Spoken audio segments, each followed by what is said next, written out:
Hey everybody, Doug here.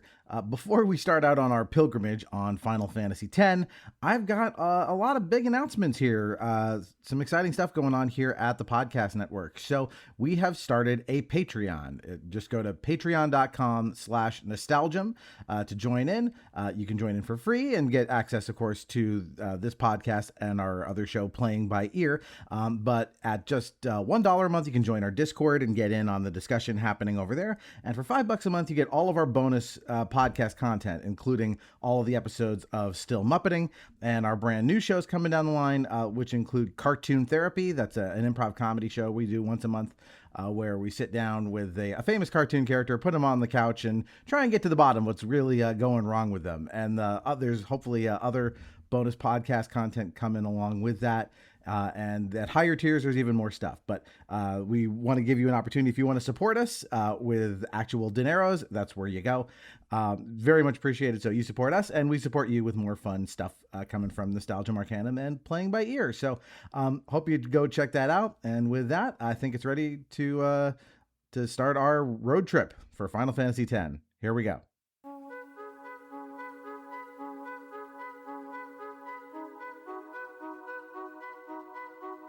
Hello, and welcome to Nostalgium Arcanum. I'm your host, Doug Leaf.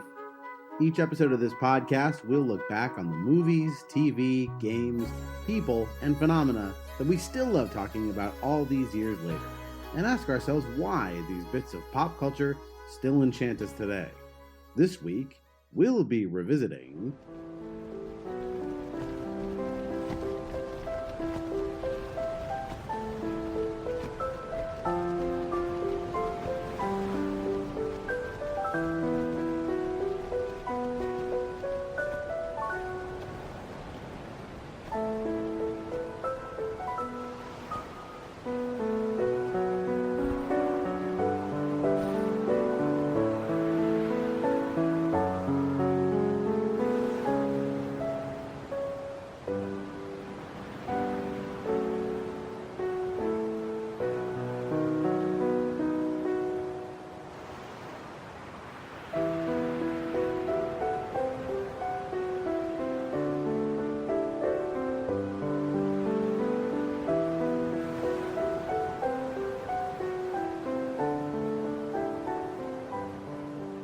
Listen to my story. This may be our last chance.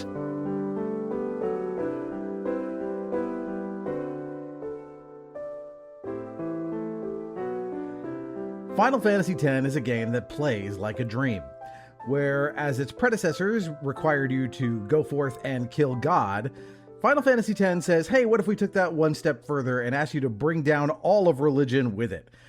We are talking about a game where you are assigned the task of first helping the local religion and then unveiling it to a degree that would make Dan Brown blush. So I'm very excited to be talking about this game. This is a fantastic entry in this series we've dipped into before with prior episodes on Final Fantasies 6, 7, and 9.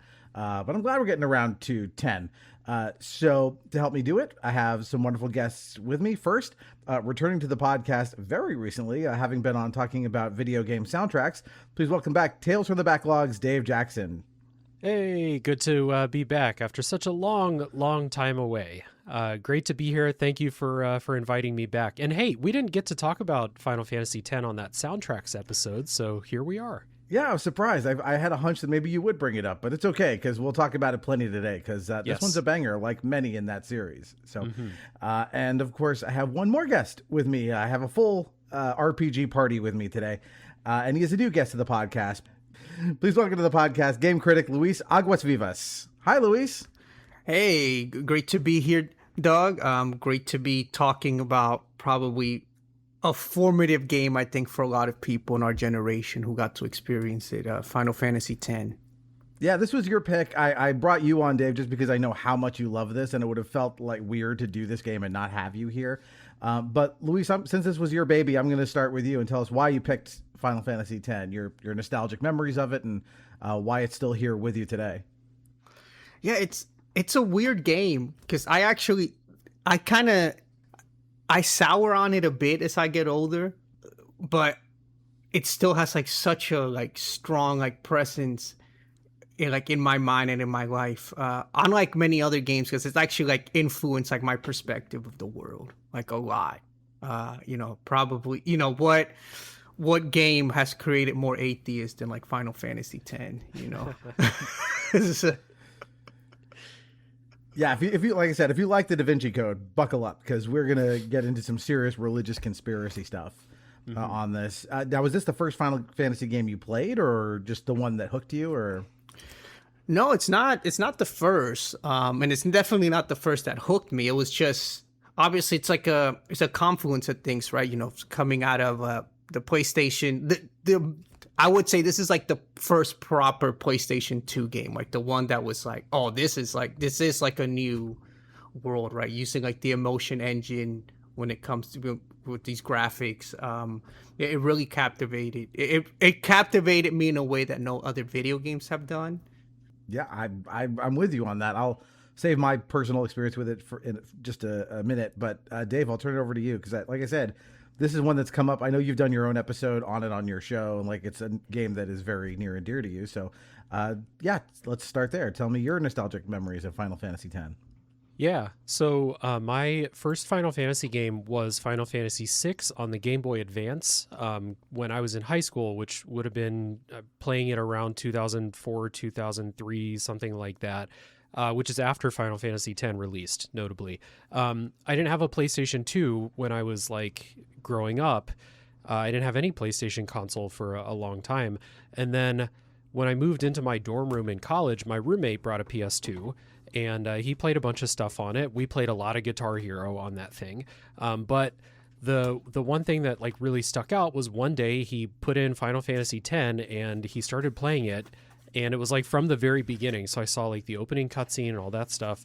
And I was just blown away. It was the most beautiful game I had ever seen to that point. This was 2006 when this was happening. Well after the game had released. Well after other PlayStation 2 games had come out. I'd had an Xbox by that time. I'd played a lot of, current gen stuff. I'd seen the Xbox 360 probably by that time. Like, it was still the most beautiful thing I'd ever played. And I started playing a file when he was in class, like, just, with his permission. But, like, it was like, I saw it, I had to play it, and then it became kind of like Luis said, a really formative game for me from that time. I've probably played it 5 times now. I've played it twice all the way through, and I have played it close to the end the other 3 times, I would say. So I've played it a lot through the years. Yeah, I did not have a PS2, but I had a roommate who did, so that gave me access to the PS2's library. And sort of like you, like I'd played other Final Fantasy games before this. I got hooked in at 4, was the one that really got me back when I was in junior high. So when this came around, I was like, oh, great, new Final Fantasy. Not going to miss it. Going to definitely try and experience it. And like you said, it makes a great first impression. It's incredible to look at. Like, it still looks great today. Like, it holds up very well. And I think the story is really good. Like, we'll get into all of it. Like, I think the story is great. This might be one of the best gameplay engines the series has ever done. And we'll talk about why. It's a little different than its predecessors, which are all roughly the same. They made some tweaks here that really brought this to life. And of course, this was a step forward in terms of storytelling, not only in terms of the kind of the sophistication of the narrative, but also they brought in voice acting for the first time into the series. And so like, this was kind of like everything I expected in terms of like, well, there's going to be a new one on the new console. Like, what are they going to do to up their game? And for me, they succeeded on all levels. Like, I think this is, a wonderful entry into the series. And maybe for me, like, the last truly great Final Fantasy game. Like, I don't know that we'll ever cover any of the ones after this. I enjoyed 16 a bunch, but like, there's problems with that game too. But that's the last one I remember really liking after 10 that I had like any like strong affinity for. So, and the audience can't see this, but I am wearing my Besaid Aurochs shirt. Oh, hell yeah. So I'm ready to go. I would wear this like if there was a Super Bowl party I was going to go to where I had zero interest in either of the two teams playing, I'd throw this on and no one would know what it was, but that's what I used it for. So yeah, I have a lot of love for this game too. So I guess to kind of kick things off, we'll start with talking about the premise and the setting of Final Fantasy X.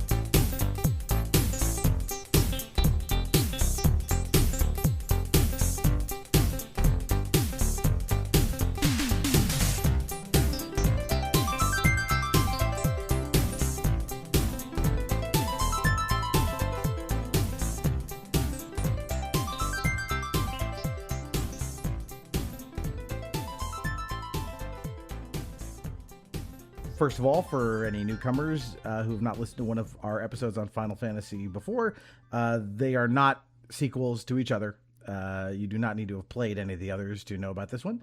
So this game takes place in the world of Spira. That is intentional that there's an L missing from the end of that because this world is spiraling slowly down the drain. It is a beautiful world, but it is a place where essentially you get, they're on a schedule with a 10-year apocalypse that they have to continuously go through great efforts to offset for another 10 years. Yeah, this was probably the first thing that like truly impressed me. Again, that opening cutscene when you see them playing blitzball and then Sin attacks. And for those unfamiliar, Sin is a kaiju monster that shows up and just basically destroys civilization whenever they think it's whenever they get too built up or something like that. Sin comes, wipes them out, and they restart basically. And that was really, really intriguing to me because number one, the design of Sin is really cool. The graphical fidelity, like in this era in the early 2000s, no one was doing cutscenes the way Square and then Square Enix were doing. They were the best at it. And you get to see that in the full glory of everything the PlayStation 2 was capable of at the time.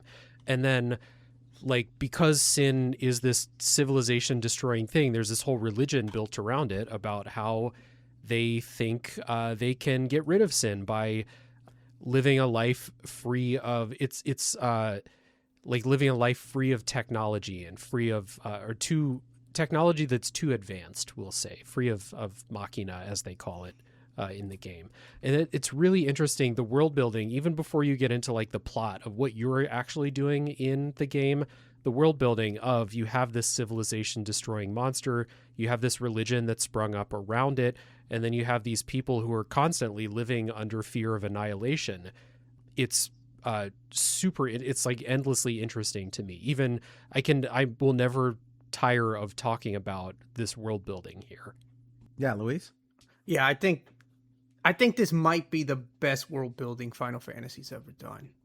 Just it makes a lot of sense, like logically. Like once you know the world, once the core pillars are established, a lot of the motivations within like different like characters, antagonists, all of them make a lot of sense. And also, I think it's actually the best the series has also ever been when it comes to actually making social commentary. Because it holds up. Like it holds up even if you would use some of like the basic premise of like the critiques of like not only organized religion, but just how power consolidates and spreads. You can speak to this anywhere and it makes complete and total sense. Like even like real world like examples of this. I mean, I don't know how much of spoilers we're gonna get into, so I'm gonna keep that to a bit. Yeah, I'm gonna not discuss that right now. Later I will, but it's the way that the main church like Yevon like works. It once you start finding out more about it, it's really interesting. And and kudos for Monolith Soft making the true sequel to to Final Fantasy X was Xenoblade Chronicles 3, which is like that. If you played that, that's just, you're like, oh, that's even a more convoluted example of like the story of just like essentially just like these things that just like won't die and like keep like regenerating. Yeah, a civilization on a ticking timer, basically. Yeah. Yeah, this concept was so strong that like this started to become the thing for like JRPGs, especially of this era. Like the one that jumped to my mind immediately was Tales of Symphonia, which is the same thing. It's literally like you're on a pilgrimage with this girl because of this religious quest that everyone has to do every once in a while. That, of course, it turns out the motivations behind it are far more sinister than you would think, and not at all holy in any way. It's like the exact same premise. And there's something about this idea. Maybe there was just atheism in the water or whatever, distrust around organized religion, maybe as certain things about certain large-scale churches started to come to light, that made us question these things. But like as a premise for a video game, like what an amazingly like powerful theme to hitch this to. It's, you know, it really gives everything its like not only weight but also mystery, right? This game has a couple of big puzzle boxes in it. Like what's going on with the religion is one of them, not the only one. But a lot of what pulls you in is wanting to find out like what's really going on here. And then once you do know all of it, if you ever replay the game, like everything really snaps into place and just feels very, very well planned out. So yeah, we talked about religion. That's the Church of Yevon is what it's called. Mostly represented by this not at all intimidating symbol, which is this creepy eyeball tentacle thing that they draw all over. Like, so we've replaced the crucifix, which, to be fair, guys, is a creepy as fuck symbol for a religion. Maybe I'm the outsider Jew saying this, but look, man, it's a murder machine. You made your icon a murder machine. Not my choice. Anyway, but this is worse. Like, this is way like. This feels like Big Brother is watching you. It's painted all over everything. It's on every flag. It's on every wall. Like it's all over. Mm-hmm.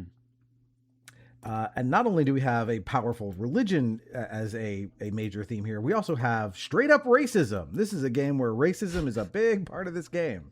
Yeah. So yeah, Dave, I'll throw it to you to talk about racism in Final Fantasy X. Well, I'd love to, Doug. Delightful. Yeah. One of the things about, I already talked about how a lot of people within the religion are trying to live this life free from advanced technology that they believe is why sin keeps coming, is if you become too reliant on this, if your civilization becomes too built up with it, sin comes to destroy you. And then you have this other group of people in the game called the Albed who are really all about it. They continue to use it, and one of your primary party members, his name's Waka. He's super, super devout in the religion. And the Albed, he blames them for the death of his brother because he died in an attack from sin. So he hates the Albed, and he's very front and center with it. And it's not just him, but he's the one that's in your party. He's the one that's, saying the things out loud most of the time. There are some, even the last time I replayed it, I was like, yeah, there's some like G-rated racial slurs that Waka throws out there throughout this game. So it is a thing to kind of have like this other group. As you go through the game, you learn about the Albed, you learn what their deal is, and you learn why Waka is not, correct in all of this. But it does set up, you have this religion that most of your party is part of it. And then you have the quote, the other group, right?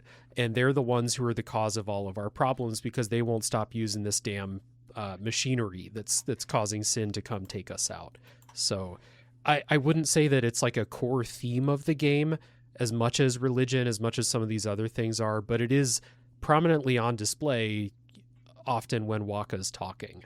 Waka's probably one of the best characters in a game I've seen. I mean, he sucks, especially at the beginning. Like, let's make that very clear. That's like as a person, but through time there is like a lot of growth that you get to see him. But he is very emblematic of what a lot of people in the world of Spira like feel on it, because you see a lot of people that are very devout. They might not word it exactly like how he does. He's very for lack of better terms, like a straight shooter and his prejudice.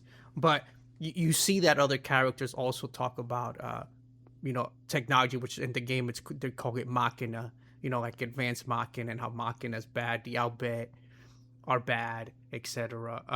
But that really ties in to like the world building too, because it's not just like the party comes to this secret and it's like, oh, Yevon bad. It's like there's been folks within the world that have been against the teachings, and and they've suffered because of it. And and there's a lot of characters too that you see like in the party that either are Albed or have like are half. Like, I mean, the second protagonist, Yuna, being one of them. So and that becomes like a big shock when people find out, oh, Yuna is also. And then Waka's like, just silent. It's like, oh, okay, I gotta think things through a little bit. So yeah, he definitely has the most like growth in that respect, like because he comes around eventually. So once he's shown facts that challenge his worldview, he ultimately does change his worldview to adapt to that, which is commendable. But even with not just the Albed, right, we have other races within the world. So like the Albed and most other people are humanoid, but you also have the Guado, who are closest to something like an elf. And then you have the Ronso, who are these tall, statuesque lion type people with horns.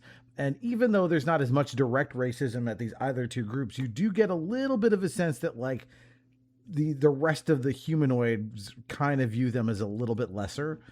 And some of that I think does tie into the main theme, which is like the cycle with sin, these issues with these races, and then kind of the preoccupation with this sporting event we've sort of touched on called Blitzball that everybody plays. It's a little bit like the goal is ultimately keep everybody distracted, right? Fighting, whether it's fighting over your sports teams, fighting with these different races, fighting about the religion stuff. It's all kind of like meant to keep everyone's eye off of the real problem. Yeah, I mean that's real life. That's people in power who don't want us to see what they're really doing to stay in power. Give us things or news stories or talking points to keep us distracted for the next 24 hours until the next thing that can keep the attention off of what they're doing. And like if I remember right, Yevon like officially sponsors like the Blitzball tournament, and it's like the like official bow within the religion that like Tidus has to learn at the beginning before he meets the Grand Maesters or whatever. Like it's the Blitzball salute or whatever that Blitzball players use where he's from. Like the intertwining of sports and entertainment with like religion and culture is it couldn't be closer than it is in Final Fantasy X. And whether you view it as a distraction or whether it's like, hey, the people in this world, they have absolutely nothing to look forward to except for dying within the next 10 years in a sin attack. They're going to enjoy the hell out of this Blitzball tournament in the meantime, though. Like there's the double-sided coin of that, which is really strong too.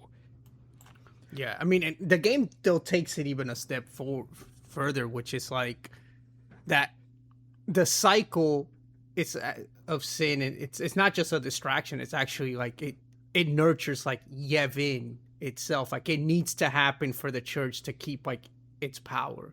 Yeah. So I mean, we'll get a little bit more into that like later, but it's that's part of like how like magisterial like the storytelling is here. It's not just like an aside which will add some flavor. It's like no, like it actually like integrates like within like the structure of it. So I mean, I mentioned Xenoblade 3. It's like it is Yevon's very much like vampiric in that sense, where it's like it needs to feed off. And I say Yevon because Yevon's also named after an individual. Like there's an actual person in the history of Spira called like Yevon, who's essentially like the founder of the religion. And so it's a what's the term? It's like it's a cult of death essentially. It's a very morbid. Right, but not seeming that way on the surface, right? That's the whole point. But there is an actual like spiritual aspect to this game outside of the big named religions that we see that are all kind of again, we've already hit you over the head with it. You get it. Yevon Church is the bad guy. We know it's not really what they say they are. But there is a spiritual thing, which is this idea of the far plane. This is a very Final Fantasy thing that basically souls are real and they have like actual power and physical use. And in like past Final Fantasy games, like especially 7 and 9, like souls are part of this like constant cycle of death and rebirth and things like that. And here it's a little different. So like everything has a soul, but when it dies, you have to like actively send its soul into the afterlife. And if you don't, by going through the proper steps, it will linger around in the world of the living and start to like rot and do harm. And so like this is another like key thing because it also feeds into summoning and like what they call the dreaming and the faith. All of these things are kind of interconnected. So I'll kind of throw it open to you guys to kind of explain again, just kind of at a high level what this stuff is. Yeah, it's Luis again at Xenoblade Chronicles 3. You got to send the dead on to the afterlife so they don't linger around. That's your whole job in Xenoblade Chronicles 3 is doing the same thing. Yeah, Yuna, the other protagonist other than Tidus, her job is the summoner, and so she's got two main jobs. The first one is, like Doug said, specifically like multiple times in the game, Sin attacks a place and kills tons of people, and Yuna has to go send them on to the afterlife. It's one of the most, still, in my opinion, the first sending that you see is one of the most beautiful cutscenes in any video game ever. And that's part one of her job. And part two is that she's making this pilgrimage to gather up these creatures that she can summon, that by getting to the end of her pilgrimage and summoning the final one, she'll be able to defeat Sin. That's the point of the pilgrimage. And then you get into some real Final Fantasy ass bullshit, said lovingly, when you get into like the faith, and that's capital Fayth, faith. They're people, and you learn about them as you go through the game. Maybe in spoilers we'll talk more about them, but they are people. They have power, like Doug said, and what I find most interesting about this is Yuna's job, because Yuna is she's like 16 or something. She's like not very old, and she set out on this quest, and everyone in the world looks to her for strength, and she doesn't. Like, she knows what she's doing, but she's just doing things for the first time as everyone is depending on her so strongly. And Yuna's a really fascinating character to me because of that thing. She has to be strong for people, but she does her job. She knows how to do it, but that's the extent of it. If anyone's ever been in a job where like, I am going through the motions, I'm getting the work done, if you ask me anything 5% beyond that, I'm in over my head. That's kind of how Yuna is at the beginning of the game, and she struggles with that. But she keeps her composure, and she keeps this like very, very strong determination throughout that's played really nicely off of Tidus, who's a very different person as like a second protagonist there. Yeah, and also she's not the only one of these summoners on a pilgrimage. Yeah. Very logically, the people of Spira have not put all of their eggs in one basket. There are many people out on this pilgrimage because obviously we're talking about a world-ending threat. So, and this pilgrimage is supposed to be dangerous and difficult to just basically go from one end of Spira to the other. And should also be said, Yuna's father was the last summoner to defeat Sin. He was the last person to successfully do it. So she has a lot of pressure because everyone knows who her dad's the most famous person in the world because he defeated Sin and gave people 10 years of peace. Right. That's Braska, who we'll talk about later on. Yeah.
So let's talk about one other thematic thing that is kind of present in the game, which is cycles of abuse. Both personified by the kaiju that literally cyclically abuses the crap out of Spira, but also between our main character Titus, who I will continually call Titus because fuck that. He's a water elemental guy. You're calling him, this. We've had protagonists named Terra and Cloud and Squall. He's not Titus. He's Titus. His name is never said out loud in the game because unfortunately they had this thought of like, well, you can name your characters whatever you want, but also there's voice acting, so we can't record whatever you might name your character. Therefore, everyone obliquely refers to him as like, hey guy, without saying his name. Anyway, that's my quick rant on that. But anyway, so his relationship with his father, Jecht, is also a big part of the game that we understand. Like, Jecht was a real a-hole, and this kind of informs a lot about how Titus sees the world and how he interacts with it. Yeah, Titus is he's a cool character, especially because I've always saw him as like us, like the player perception. Like he's in this weird world, we're in this weird world, and I think now a lot of like folks, if you see a lot of like the charlatans on like YouTube or everything, they're like, oh, he's like so dumb, he's like all this, but it's like, yeah, the guy's like in like a completely like foreign like place, like he's asking honestly the right questions like on there, it's I would be like, wait, what? Like, well, you have this like thing that just kills everybody, and like what's going on? I would be dumbfounded the whole actually kudos to him, he shows a lot of composure for how he's supposed to like be behaving on there. And he's had like a really tough childhood. I mean, his this is pretty early on in the game, but like his mother ends up like passing away shortly after like his father's like disappearance from what I could assume is like a broken heart, and he has to live with that. He has to, similar to Yuna, he has like a very famous father, right? Jed is like a great baseball player in Sanarkand, and he has to like face his expectations, and he seems to be doing pretty well, at least like in his world. He becomes very famous, and that in itself creates like already like this like really like weird like dynamic of like the son, the child have to like essentially surpass like the parents like own like legacy like in the same thing. And it's interesting that Titus, he's essentially pursuing the same profession that his father's doing. Yuna's doing the same thing that her father's doing. It's very Freudian. It's an extremely, and when we get to spoilers, it gets even more Freudian. Like when you see like what ends up like happening like later like in the story. And yeah, Jet is, it's always irked me how forgiving, quote unquote, the game tends to be towards Chet later on it, because from what you see, the way that he treats Titus, I don't think he ever did anything really to to make it like, oh yeah, you've abused like your child like verbally, like all this stuff, and made him feel like crap. There's nothing. Yeah, you saved Spira at one point. Like, okay, who cares? You're still like a shitty dad. That's the other part about Jecht is not only is he a famous blitzball player, and Titus is living up to that as another famous blitzball player, but Jecht was part of Braska's party that defeated Sin. So now Titus goes to this other world where not only do people know his asshole dad, he's a hero there because he helped defeat Sin. Everyone loves his dad there. And so he's dealing with all of these like multiple things related to his relationship with his dad. And that's one of the reasons I think why he and Yuna can like connect, is because they're both living up to this weird legacy that their fathers left for them. Yeah, poor Titus can't catch a break, right? Both worlds. It's like his dad's just like did the exact same thing he's doing. Yep. Yeah. All right, well, let's talk about the gameplay here.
So for people who haven't played one of these, it is a JRPG turn-based combat thing. So it's like Dungeons and Dragons, except instead of rolling dice and doing a bunch of math, the PS2 does the math and rolls the dice for you in terms of when you choose an action, how effective it is.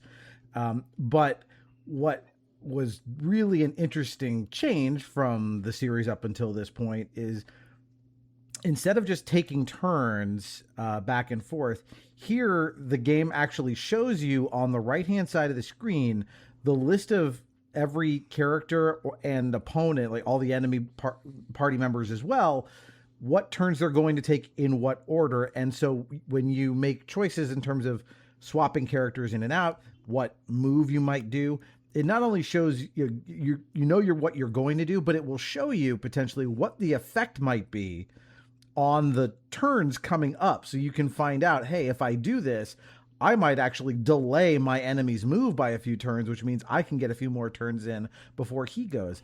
And having this all mapped out in front of you really lets you make a whole lot of great strategic choices about how to approach everything. It's a huge innovation, and I can't believe more games didn't adopt this until, I guess, maybe Clair Obscur sort of has a version of this. Most notably, Clair Obscur took a lot from this combat system, but also they did make a Lord of the Rings game on the PS2 that's just straight up the Final Fantasy X combat system. It's called The Third Age. And if you look at screenshots, you're like, yeah, they just swapped out Lord of the Rings characters in there. So someone took note. I love this, though. This is way more interesting to me than the ATB combats from the earlier Final Fantasies. Those games, they had those, the meter going to kind of force you into making quicker decisions. And it's just not super interesting to me to make me speed up. What Final Fantasy X does is make me make better decisions about which enemy to attack, what moves to use to manipulate the turn order. Like, as always in a game like this, you want to get more turns, you want to delay their turns. And this game just gives you the information so that you can make the best choices possible. All your characters play super differently on your first playthrough. If you want to go crazy and custom build everyone on a repeat playthrough, you can. But everyone has very defined roles in here too. So I really like that. I like when RPGs are no, this character, they're very good at white magic, they suck at everything else. That's fine with me. I'm totally cool with that. It helps characterize them as a person, but also I can know exactly how they fit into my strategy. And Final Fantasy X, when it gets to difficult fights in the second half of the game, can be really, really interesting strategy in a way that I don't think that Final Fantasy 4 through 9 ever got to this level of strategy. And I love those games. They just didn't get there. Well, they couldn't really because, what the ATB, the active time battle system, it kind of made the game like a dexterity game, right? Like a time thing. Because not only do you have to wait for you to attack once the bar fills up, enemies can attack you if you don't have the option there. So you're kind of rushing. You're rushing to hit your attacks, and you can make some you can make some really bad mistakes especially if the battle is very challenging. 10 just throws that out. It's just forget this. It's you can see where you're gonna in the top right corner of the screen, you can see the initiative, which character is gonna attack, which certain attacks are gonna delay you, push you further back, or push up an enemy further back. I think this is, to this day, probably still the best turn-based system that I've played. And the Lord of the Rings, The Third Age, has the battle system, which is pretty interesting. The problem is that game is fairly bland. Unless you really love the Lord of the Rings, there's a lot of it just tends to be that's the Final Fantasy 13 of the Lord of the Rings. It literally is just one hallway. All the way through. Grandia 1 and 2 are also games that have a similar-ish battle system, where you get to see the order, and depending on what you do, you're able to change that as well. Though you are moving your actions, so you're moving within the actual battleground. So that adds an interesting dynamic to it. It's you can do some really busted stuff in Final Fantasy X, and sometimes you kind of have to, especially when you get to once you get to like the second half of the game where they really like abuse things like status effects, which usually like in a lot of Final Fantasy games you're just like whatever. And in Final Fantasy X, status effects are a really big deal. Yeah, it's one of my big criticisms of a lot of RPGs is just they're like, here, have a poison spell, have a darkness spell, and they just you don't need them against regular enemies, and they don't work against boss fights when you do need them in a lot of RPGs. Like the Persona games are so bad about this. And Final Fantasy X, like one of my big strategies for several of the major boss fights is poison them. Yeah. And it works and it makes sense. And one, like, we talk about like the complexity that it can reach. They really slow roll it. It's actually kind of rough replaying it because of how much they slow roll, like tutorializing everything. But it's great for new people. For anyone listening who hasn't played it or maybe hasn't played a lot of RPGs like this, Final Fantasy X is a great introduction because they really teach you a lot of this stuff. Like, and it's like classic, like teaching that, like teach repetition for a while, then we're bringing up a new thing to add on top of it, then more repetition for a while. By the time you get to anything that really requires a lot of strategy, you've practiced a lot. You've learned what is expected of you. Oh, yeah. And I think this also ties into one of the other innovations. Not only are you manipulating the order of turns being taken, but they have this great idea, which is in the past several entries, your party makeup in terms of who's actually out there doing the battle with you is something either the plot demands you have these certain people, or most of the time you have a pool of people to choose from and you pick like the 3-4 or so people that you want with you to go into any particular challenge. And Final Fantasy X throws that out too and says, nope, your whole party's with you in every battle, all of them. There's up to 7 members of the party, I think 7, right? Yeah. So at any point during the battle, you can swap anybody in and out. You can say, you know what, I don't want to fight with Tidus. I want to bring in Kamari or whoever. And just instantly they swap in and out. You don't even lose a turn. The game lets you just do that just so it allows you to see, hey, what are my options if I bring them in? And how does that affect the order that's up on the right? Because you're never under any time pressure. You can really just decide what you want to do. So that really opens up a lot of opportunities. Now, the one thing that is kind of a little dumb about this is your characters only get experience if they participate in a battle, which does create this sort of stupid incentive where it's like, well, I could kill this thing, but let me have the 3 guys who haven't done anything yet swap in to do a useless turn just so they can get the experience. I think you could have just said, no, they get the experience too, without having to go through that little ritual. But by and large, I think this is a wildly successful thing because it lets you use all of your characters at once. Mm-hmm. Agreed. Yeah, and it gets really interesting too once the way that you quote unquote level up in this system, essentially like a massive like skill tree, like the sphere grid, and depending like if you play the newer releases, like you can actually just like start from the center, and instead of just having somebody follow like the white mage like track, you can just do whatever you want with them, and it's like you can have very like diverse like party members because the game does make specific classes. Every class is important in the game, right? Like the white mage is important, the black mage, the Waka ball guy who can hit flyers. The archer, quote unquote, although he's not using arrows, he's using basically a ball. A volleyball of death.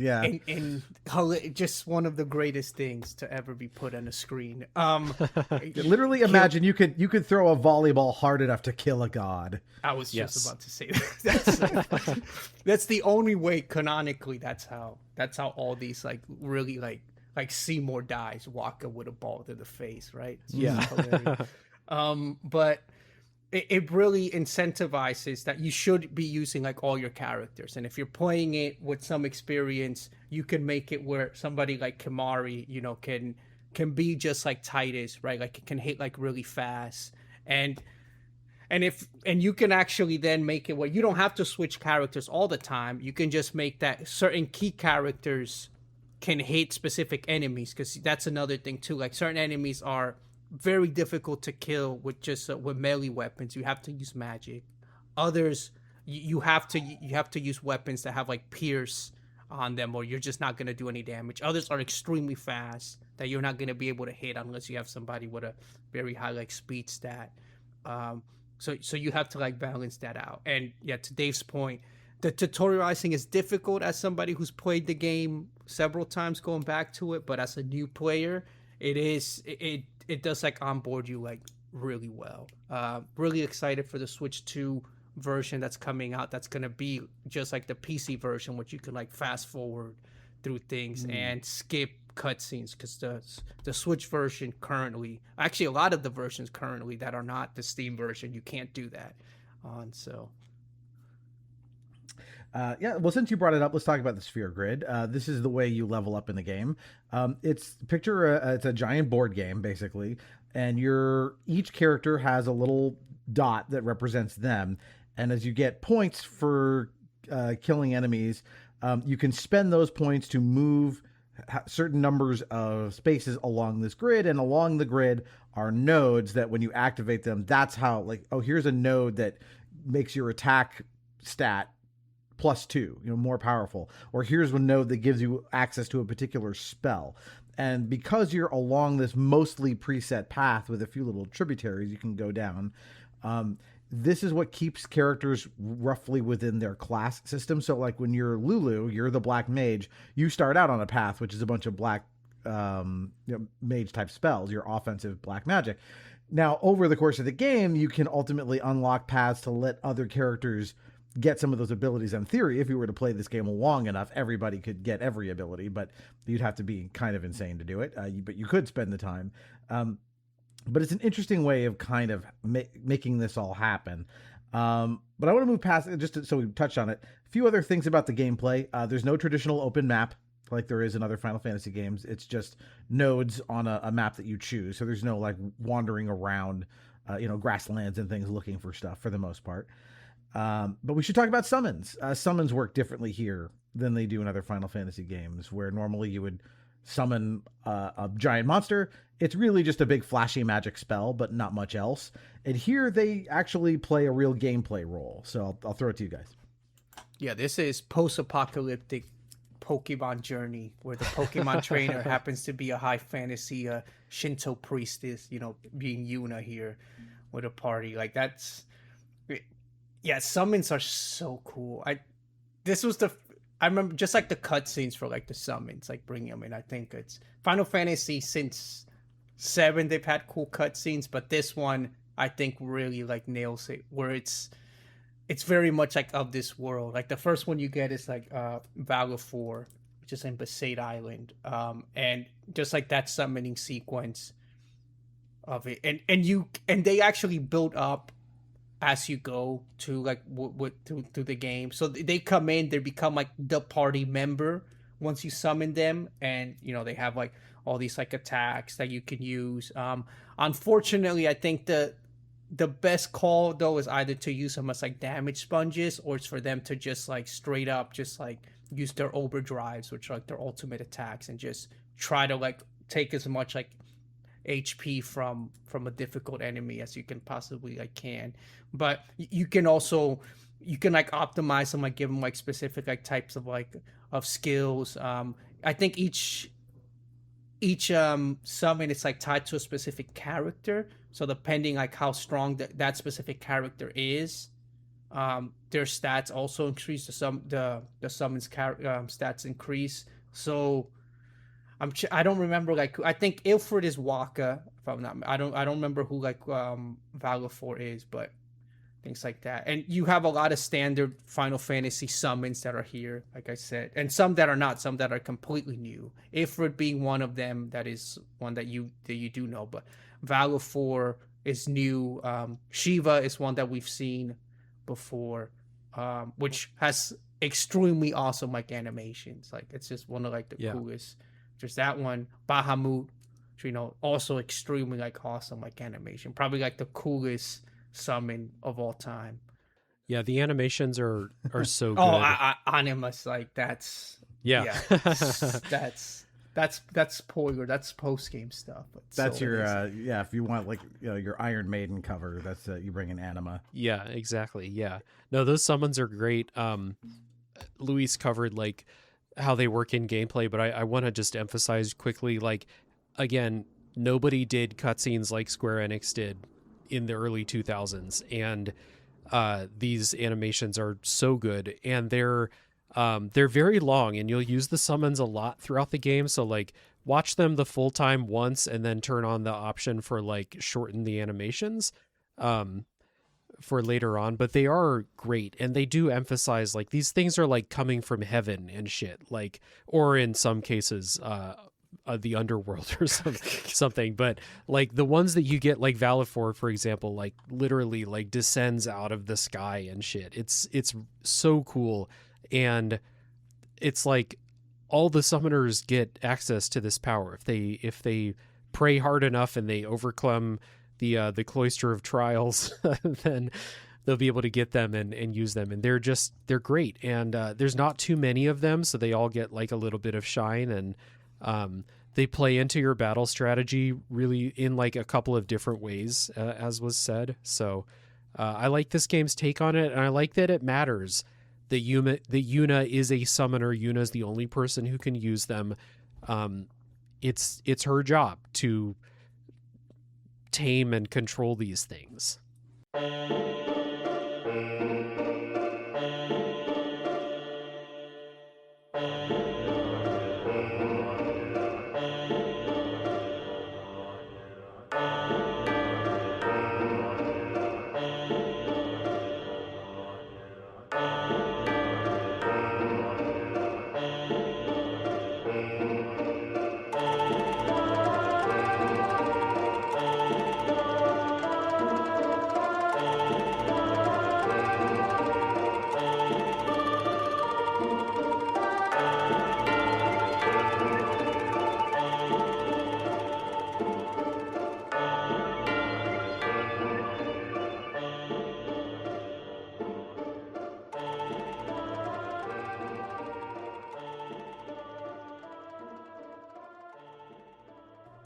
Well, since you mentioned the Cloister of Trials, we should talk about this. This is a gameplay element, so that along your pilgrimage, you're going to be stopping at these temples. That's basically where Yuna will obtain a new summon.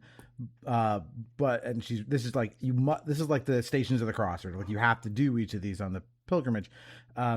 When you get in there, though, you have to solve this like a puzzle. Like these are different puzzles that involve the placement of different spheres that have different properties into pedestals. So like you might put one in there that creates a platform somewhere that you can now use to move this thing around, and these range from like modestly okay to flat out annoying. So just get yourself a guide and save some time, is what I recommend with these. Yeah, these are terrible across the board. They're I'm extremely nostalgic for just about everything in Final Fantasy X, but I sure do go straight for a walkthrough, even though they're not that hard. I just want to be out of there as fast as they're annoying as hell. It, like you said, you gotta manipulate these spheres and put them into slots. Annoyingly, you can only carry one sphere at a time, as though Tidus doesn't have two hands. Or to like carry a spheres. million fucking pockets. He's a Tetsuya Nomura character. He's all belts and zippers and shit. Exactly. And so it's just extremely tedious and annoying. And I understand like the idea to, I don't know, make the summoners earn something or to shake up gameplay in some way, but this was just not the way to do it. It's, I love everything else about the game, but these are, well, almost everything else. These are not good. Yeah, I mean, this is a big issue, I think, with Final Fantasy X. And it's just outside of the cutscenes, the world building, and the battle system, I think, and the music, everything outside of that is, to be generous, acquired taste, let's say. Are you grouping Blitzball in with that? I am grouping Blitzball. I am grouping almost all the mini games and post game stuff. Like it's really like they really spend. Yeah, I do not like the Cloister of Trials. And you said they're not really, the ones that are easy are like the first 4. The last 2 are like Yeah. what? Like, how am I supposed to get They're this just stuff? like, they got like conveyor belts and shit, and it's just a waste of time. Like, every mistake you make wastes your time. It's just the least interesting way to do it. Right, and it's a bottleneck. You have to do it. There is no. Yeah. You must do this to complete the game. And then there are like, each one has also like this potential like side item you can get, like the destruction sphere, and that one you need to get, which we mentioned already, like anima, which is like a very special like Aeon. There's like post-game shit where they're like, you should go back and do the Cloister of Trials again, and I'm like, no, absolutely not. I'm not going back. Well, getting inside baseball, but it's like one of the frustrations with the newer releases is like they've added even more post-game content with like the so-called like dark Aeons, which are like these super bosses, and depending on how far you get into the game, they essentially then like block your entry into like each temple. And this is like, you're not even done with the game, so you're not even strong enough to face like a 1 million HP, like Aeon, like, and you're just, I can't, I'm stuck, I have to play now 300 hours, so I'm just like strong enough to just like get this thing. It's issues that I have with the game now, like in retrospect. Well, let's talk about Blitzball.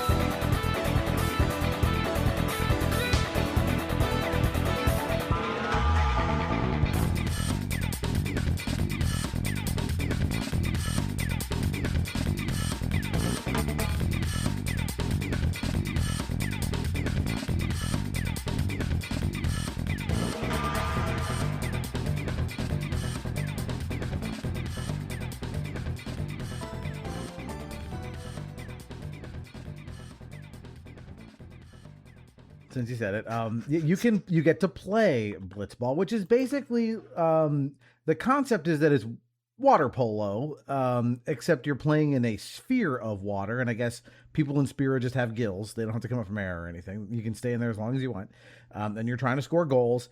But it feels a little bit like an abstraction of sports. Like, this isn't like Madden versions of football. It feels almost like, I don't know, akin to like electric football or something. There's something really weird about like how you move your characters around, passing and like taking shots, use points to do it. It's really confusing, and I think the only reason to do it, like, they've grafted the Mighty Ducks onto this game. Like, your team of the Besaid Aurochs, they're like the shittiest team in the league, but you can get them all the way to number 1 if you want as a side quest. I forget what you get for it. It's I think somebody's like ultimate weapon or something for doing all that work. You get a lot of stuff from playing Blitzball. Yeah, Waka's ultimate weapon is tied to it. As well as like some pretty like decent like items, and it's pretty involved because there's actually like a Blitzball button where you can recruit characters throughout like your journey eventually. So you just like talk to them. Well, you press a specific button and you can see if they can be like recruited for Blitzball.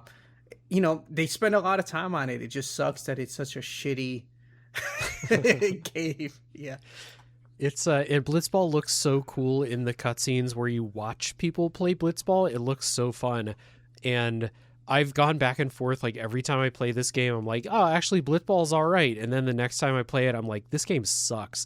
Then the next time I'm like, actually, I see the Matrix. I got it. And then I'm back to like, man, it just kind of sucks. It's like, especially when you play it for like story critical stuff before you start really like recruiting, if you want to build up the Aurochs or whatever, your team's just so bad. And like, you can win the matches that you play for the story.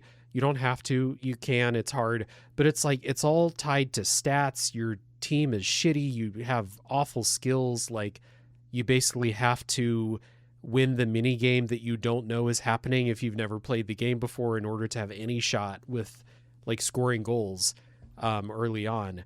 It's just you swim around in real time, and then you press a button to pause and like either choose to pass or shoot. If an opposing player gets close to you, then it will like automatically bring it up, but it's really unclear about like how far away is safe and stuff like that. It's just not very well implemented. And then they made it worse in the sequel, by the way. Your interaction with Blitzball is way worse in Final Fantasy X too. So, yeah. I mean, there is a way to, because you only really have to play Blitzball twice, like for story purposes, and Yeah. and one of the second time it's like the championship game against the best team, the Luca Goers, right? Is it the Luca Goers? Yeah, goers, I think. Yeah, and it's I can't hear that, by the way, without thinking of like Monty Python, like, your wife, is she a goer? Nudge, nudge, wink, wink. I mean, they are like insufferable people, all those people at the Luca Goers, but it's the one really sure way, it's not sure way, but it's like to increase your shots of actually winning, you have to, Titus needs to get like the jet shot, which like you kind of like have to know that you have to like kick this ball on this boat, and then post-traumatic like memories come up, and then like Titus is just like taking his anger for his father like on a ball, and you have to like press the time, you do like some time button presses correctly, and then he gets like this super mega ultimate super cool shot that you can, it's almost, depending on where you are like in the field when you're playing Blitzball, it's almost like 100% like chance of like scoring a goal. But it is, yeah, it is so brutal. And the fact that to get Waka's ultimate weapon, you got to play like 40-hour plus of like Blitzball. It's like insane. Yeah. All right, one last gameplay thing that I want to mention. This is quickie, but the Albed language. The Albed speak a different language. It is a cipher of English. They swapped out all the vowels, and all the different consonants get scrambled around. And throughout the world, you will find like tomes or whatever that help you decode this, which is basically something that says like H equals P. You find an entire book that's just like, yeah, A equals C. Okay, cool. Yep. But if you collect all 26 of them, of course, you can, once you've collected enough of them, you can fill in the gaps yourself. But I think there is some reward for finding every single one. And they are well hidden. And there are some of them that are like, if you don't get it, during the moment it's there, like you can't, like it's in a part of the world you cannot access again afterwards. So this is another one you might want to have a guide for, so you don't miss them along the way. But did want to at least mention it. All right. Oh, and the voice acting, of course, the Albed actually do speak in this language, which is kind of neat when you hear that. All right, let's talk about graphics.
As we alluded to before, the visuals are really, really good, but that's just talking about fidelity. I think what really sets this apart is the visual style of this is on another level, because it's not medieval fantasy anymore. Like most of Final Fantasy leading up to this point was, classic, Tolkien kind of looking fantasy, or some more cyberpunk elements and things that started to come in with 7. Some steampunk stuff in 6, but here we're going for something real different. It's like kind of heavily flavored by like Southeast Asian sort of styles, colors, designs. Like it's its own very unique flavor of like fantasy world.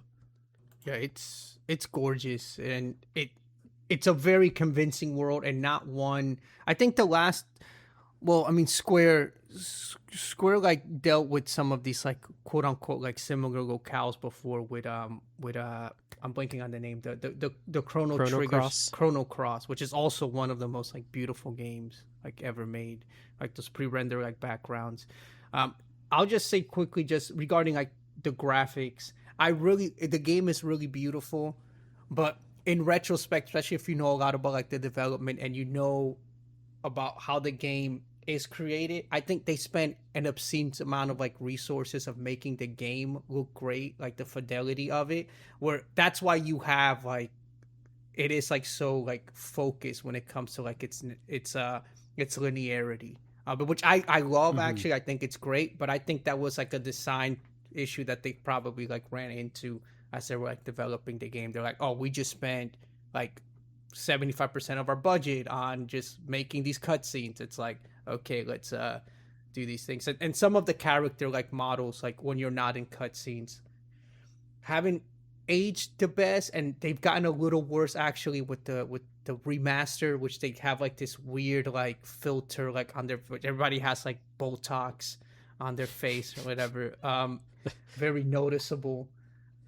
But yeah, it's a gorgeous game. And Yeah.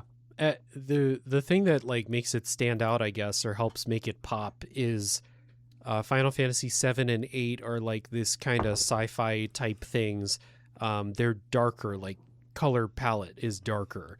Um, Final Fantasy 9 is, a throwback to those older medieval fantasy styles, but it's not like a bright game. Final Fantasy 9. 10 is a brightly colored game. You're like out in the it's like this, Pacific Island inspired setting. So it's like there's a ton of water, like the ocean is everywhere surrounding this place. And you're in these like tropical locations and it's bright and it's green. The greens and blues and everything pop. Everyone's like costume design is designed around that stuff. I mean, there's probably fewer shirts per capita in Final Fantasy X than any other game in the series. Like, it's everyone's designed for this world, and it's so different from the rest of the series. It's so different from most RPGs in general. I think maybe like Sakaguchi had been living in Hawaii or at least like working there by this point. yeah, So it's not hard to see where it's like we see this. Maybe if you see this around, it can inspire you a little bit.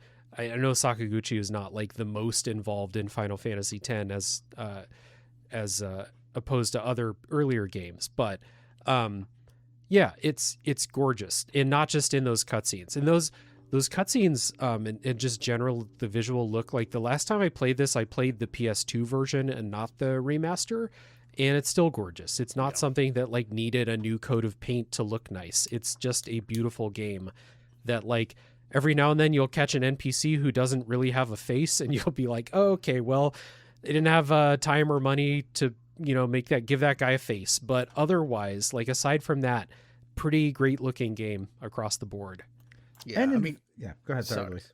I was just gonna say Sakaguchi at this point, he was in Hawaii, and but even though he didn't have like the most influence, well, actual role, his influence played like a large role on it. I mean, Square Pictures, right? Like Final Fantasy: The Spirits Within, the failed movie project, had it like they really doubled down on, on making these these like mini films for this game on it. And I think this is probably like the apex of it, like where you still had like a return from like the cutscenes to like game. I think eventually we'll get to a point where like graphic fidelities for Square Enix was starting to actually like, you probably should have toned that down a bit because your game isn't as great. Like you should have spent more time with the actual game, 13 and others. But it's yeah, gorgeous locales. Like especially when you get to Besaid Island, when Titus gets in there, that's still I remember that vividly. I'm from the Caribbean, so I'm from a tropical paradise, quote unquote. So playing that game, it does like feel like right like at home. Yeah, same. I mean, I'm not from as tropical a place, but I'm from Laguna Beach, California, which is closer to that than it is a lot of other things. So, palm trees and sand and pretty beaches and stuff. And so seeing that really did that resonated with me. But it was an inventive thing for this series. Like, again, most of these games are taking place in very more traditional fantasy type environments. And this has a very like cohesive, Pacific Island kind of look, this bright color palette you said, but also like it influences a lot of like the designs of like the buildings and the monsters and stuff. Like there's some like classic Final Fantasy things you're going to see. You're going to see a Chocobo, you're going to see like a Malboro or a Cactuar, like these things they're known for. But like by and large, a lot of the other stuff you encounter is really just like wildly inventive stuff they hadn't done before, using again like a set of cultural references they hadn't drawn on yet. So just adds a lot. But let me move on to the music, because the music does that too.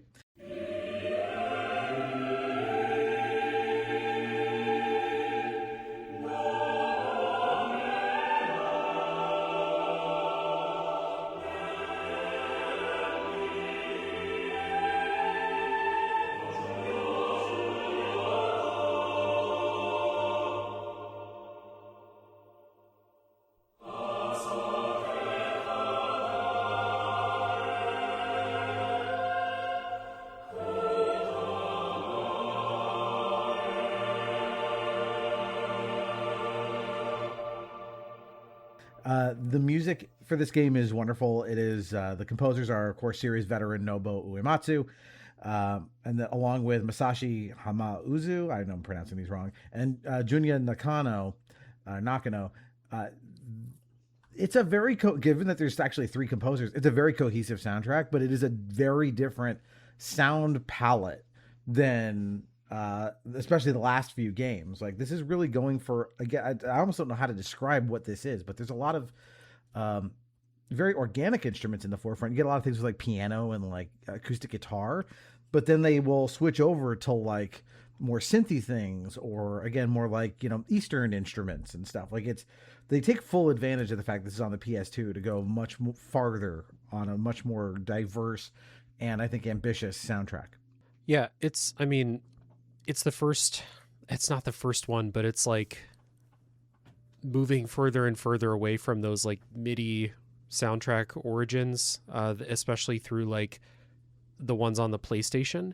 And it's kind of a passing of the guard from Uematsu to Hamauzu. Hamauzu did the soundtrack for Final Fantasy 13, and other stuff. And this was the last one, I believe, that Uematsu was involved with at all in the Final Fantasy series, besides like maybe a track here and there or like spin-off stuff. But the legendary like opening, when you boot the game up, it starts playing To Xanarkin, that solo piano piece. That's Uematsu, and that's full of emotion, full of like this melancholy right at the very beginning of the game.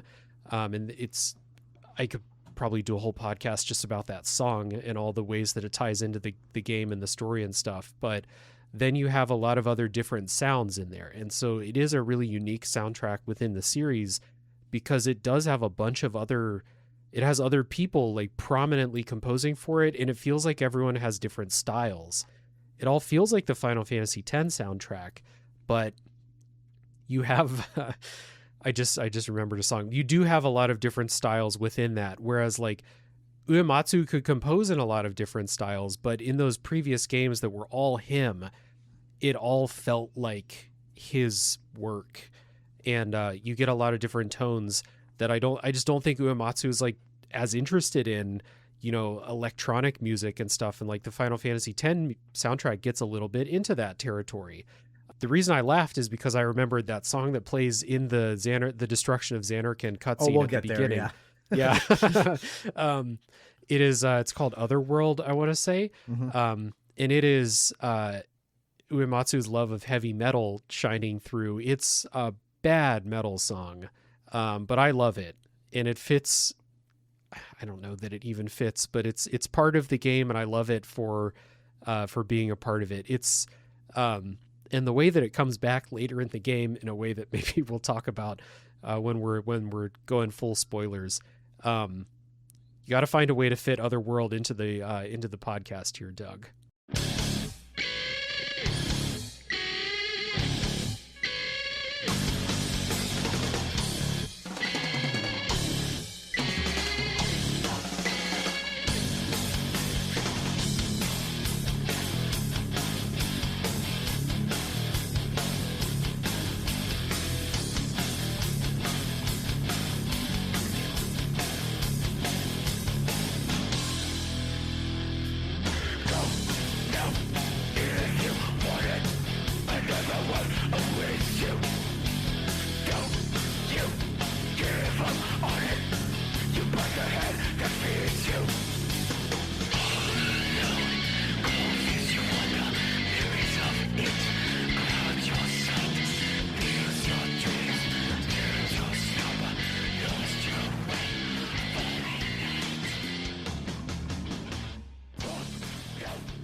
It'll have to be in here somewhere. There's no way I'm not including it. Yeah, it's very like grungy, but also it's got that like kind of vocal to it, which is it's very early 2000s. Yeah, very new metal. Very new metal. Yeah, but it's the only one.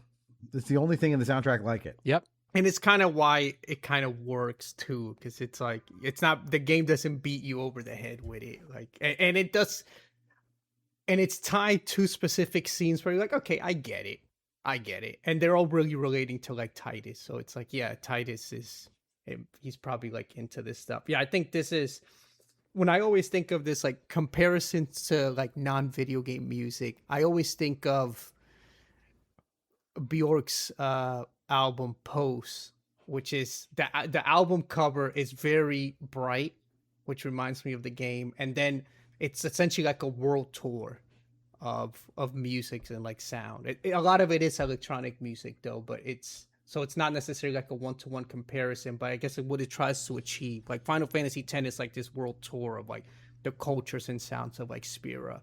More like other games in the series where pretty much it's like the soundtrack is like imposed on the world, right? It's like here it's like the setting is really influencing a lot of like the soundtrack. At least that's how I've always like interpreted it.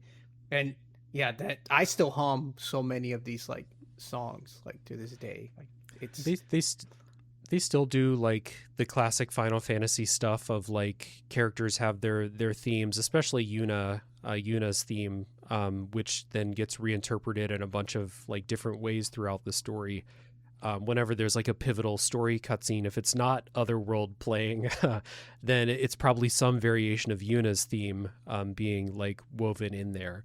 And so like it's the familiar, but it's also like the unfamiliar in a way. Yep.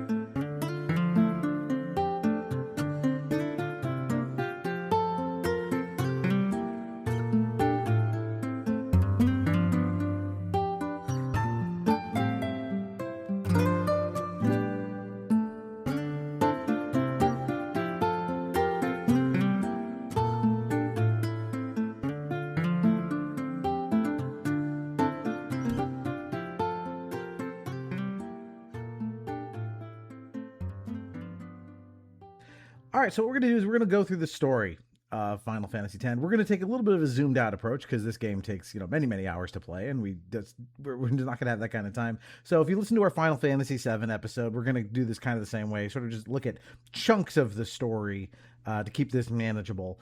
But it really has a really interesting opening, which is it's cool and it's wildly disorienting to a purpose. So, we open first with this framing device of the party sitting around a campfire, and Titus says, basically, this is my story, introducing us into this thing.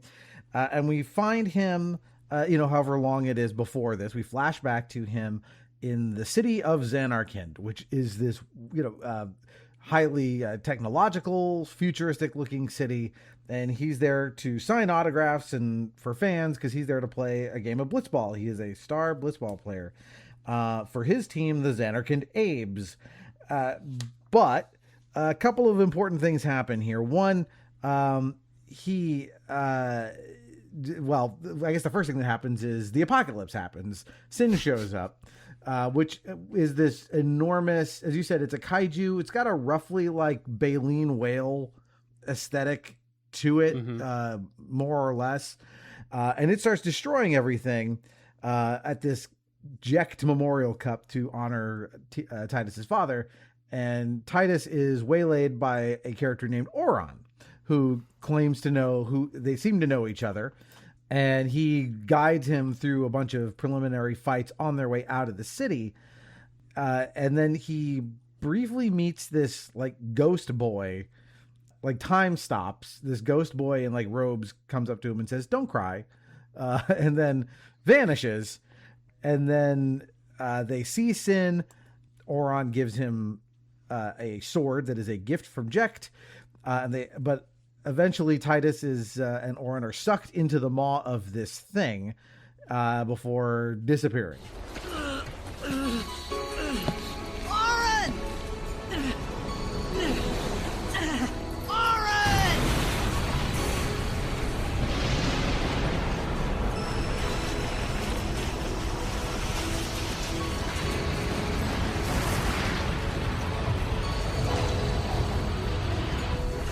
Sure.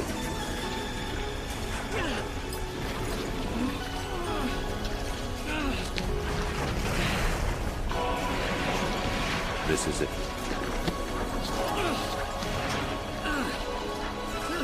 This is your story.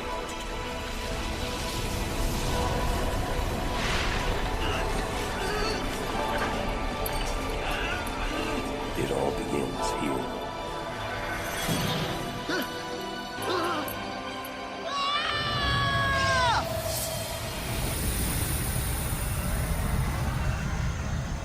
That opening is so, I cannot overstate how cool the opening of this game is. The blitzball game, the way that like the ball pops out of the water sphere, Titus like leaps up, he does like the spinning backflip kick to hit it, and as he's flipping, he looks out in the distance and sees destruction coming, and it's in slow motion. It's so fucking cool. And then you're off after that, and then you like Titus wakes up after this. You were just in like the most technologically advanced city you've possibly ever seen in any media, and then now you're in the ocean and like island, villages, and you're like, where the hell am I? What the hell happened? It's kind of like Luis said, like Titus has so many questions. There's like a intermediate section where like Titus wakes up and he's like, there's a monster chasing him and shit. Well, you're in this like set of ruins, and then you run into the Al-Bed and Riku, who you'll run into again, party member who you'll run into again way later. Yeah, and you have to like help them with this like what we'll find out later is the airship you'll use in the game. It's like crashed underwater, and they're kind of excavating it from the bottom of the ocean, and you're just kind of running in and around this, and then the one thing Riku tells you is, hey, you should probably stop talking about Xanarkand because that makes you sound weird, because people will react very strangely if you say that to them. So just don't tell anybody that, okay? Yeah. And then Sin appears again and knocks you off of their ship, and you wake up in Besaid. And so like before we even get to like the main plot, it's like we've had this section where you're like warped out of nowhere into a place you've never seen before, and then it basically happens again. And you're, as you said, the big central mystery of like, what the fuck just happened to me? Not solved until very late in the game. Yep. Yeah, and then when you do find out later in the game, it's still a lot of questions. I mean, that early part, I've always wondered is that like, can Sin travel through time and just like pick up like Titus, or is this like something where, because essentially, right, like there was, I mean, the story does get a little convoluted when it comes to like the early lore, but right, it's like a dream, right, of the faith, essentially, right? They're collectively dreaming. Right. The question is, what we'll find out very quickly is in the lore, Xanarkand, according to everybody you meet in Spira, was destroyed 1,000 years ago by Sin. And so what you assume through most of the game is, oh, somehow I've traveled 1,000 years ahead in time. Mm-hmm. And we might as well just get it out there anyway, because we're going to get there eventually. No, you haven't. You are from a version of Xanarkand that is essentially being summoned into existence as a way of keeping the destroyed city alive. Like it's this, they've made a copy of Xanarkand. That's where you're from, which is why you're basically a summon yourself. You are a creation of these beings that basically their only purpose is to continue this, what they call dreaming, like capital D, summoning this fake version of Xanarkand into existence. So Sin didn't make you travel in time. It swam out to wherever this version of Xanarkand exists, probably way out in the ocean somewhere where no one can find it, and just brought you here to Spira. Yeah, and my read on that is because while we're, if we're spoiling things, Sin is always one of the people who's part of the party that defeats Sin, then inhabits Sin and becomes Sin. The new Sin, yeah. Yeah, the new Sin. It's part of the deal. And that person happens to be Jecht, Tidus's father. And so the reason that, I've made the dots connect is that Jecht is in there. Jecht is shown to have some sort of consciousness throughout the game. Like Jecht, aka Sin, is not acting mindlessly. And so he's drawn to Tidus and he wants to set this in motion, I think, to get Tidus on the path to defeat him, to put an end to all of it, but at the very least put an end to what he's going through. Right.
Exactly. So with all of these late game revelations not to happen for many, many hours into the game, we wake up in Besaid, which is this sunny tropical paradise. And it is like the southernmost place you could start this pilgrimage from. But interestingly, no matter where you start from, since you must hit all of the shrines, you would have to somehow work your way down here and then back up to the end of the pilgrimage, which is at the very northern end of Spira. And we meet our group. We said we meet Waka, his on and again, off again girlfriend, Lulu. They're kind of on the outs right now. And we meet Yuna, who is the summoner, again, tasked with this job of visiting all these shrines, getting the ability to summon all these Aeons to hopefully defeat Sin. And we kind of just start... Oh, and her guardian, Kamari, who's the big blue Ronso guy. And basically Titus is recruited to become one of her guardians. So that's what your party is essentially she's got to get all the way through this thing. She needs people to protect her on this journey. That's your job. Mm-hmm. And it's an interesting setup because like usually in RPGs, you just kind of pick up people as you go, people who are like-minded or, people who have nowhere better to be, or something like that. In this game, you're the one who kind of joins up in, like, Tidus is the one that kind of joins up in that fashion. Everyone else, they're there for that specific job. We're all going on the pilgrimage together. We're here to help Yuna. That's our job. And they would have done it whether Tidus joined or not. Yeah, they also talk about like what the faith are, is that, so we go through this first cloister of trials or whatever to get the first summon. When you get to the end of one of these, what you find in the temple is a human sort of like basically in carbonite that like they're deceased, but essentially their job is to stay 10% alive in some fashion to project, like magically project this summoning entity into existence, and you kind of bond with it so you can summon it too. But there's this interesting idea of like, the faith are these like devout people, but they've sacrificed themselves to what seems like a fate worse than death, which is just to have to like never be able to die, to just constantly summon this thing into existence. Mm-hmm. Grim. All right. So we leave this. We start making our way up. We learn about Waka's thing, which Waka has two kinds of things. One is not only does he hate the Albed because of what they did, but he also talks about how like his brother Chapu like physically resembles Titus, so he has kind of a like he projects onto him like a desire to save him. But this is never explained as like there's a literal connection between them. It's just something that he notices and kind of like he starts to bond with Titus, especially since they're both like blitzball players. They're like, yeah, they have like they become buddies despite his racism. Mm-hmm. Hey, sleepyhead. Something I want to give you. Whoa! You're giving this to me? Yeah, use it well.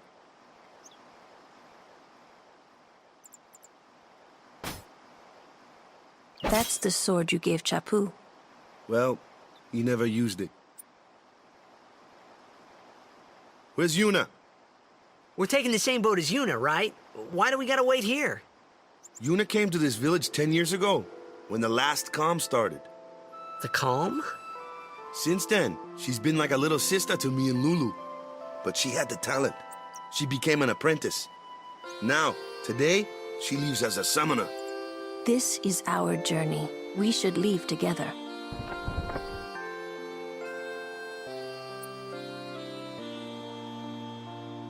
You really don't need all that luggage. They're not really my things. They're gifts for the temples we're to visit. This isn't a vacation, Yuna. I guess you're right.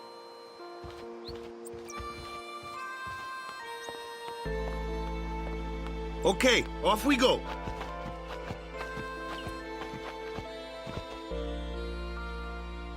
So we go to Kilika. This is where we're going first. And we start learning again about the history about Braska and Jekt, that they were, and Oren, we learned, was on this pilgrimage too. Somehow he survived, we think. Mm-hmm.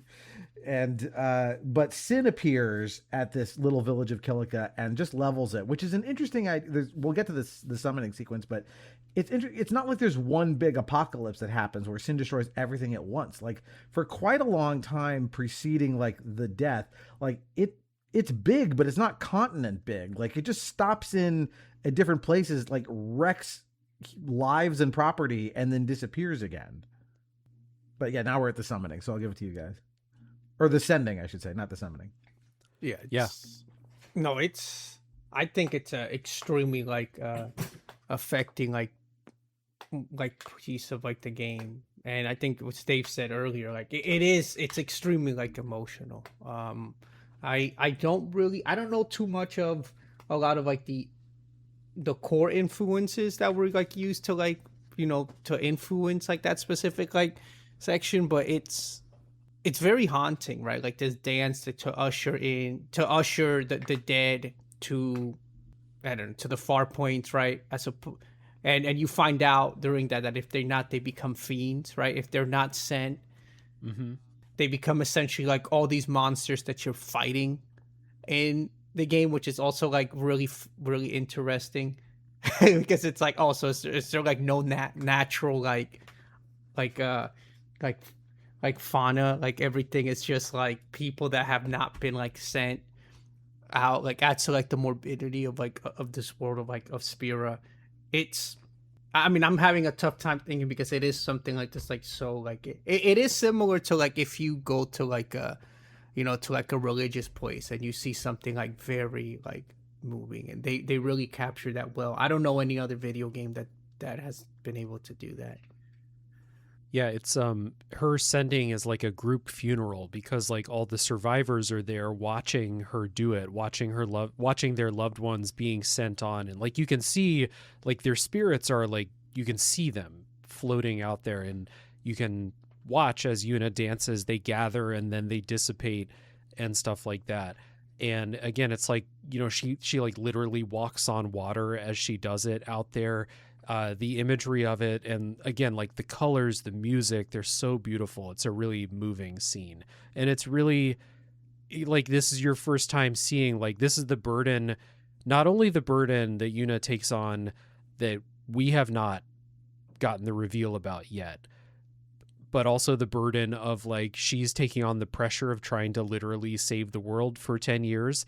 But also this burden, like these smaller things, like this is also her job, is to be parts of these like very, very sad, very emotional scenes. And it's like, kind of every time, because you fight Sin multiple times in the game. It's like every time you fail to defeat Sin, then Yuna has to go do this.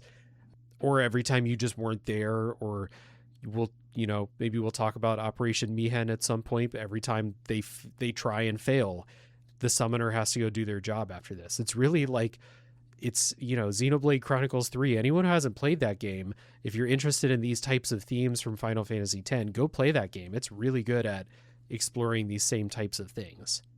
Yeah, and I love the way Titus expresses this. We get a lot of his voiceover.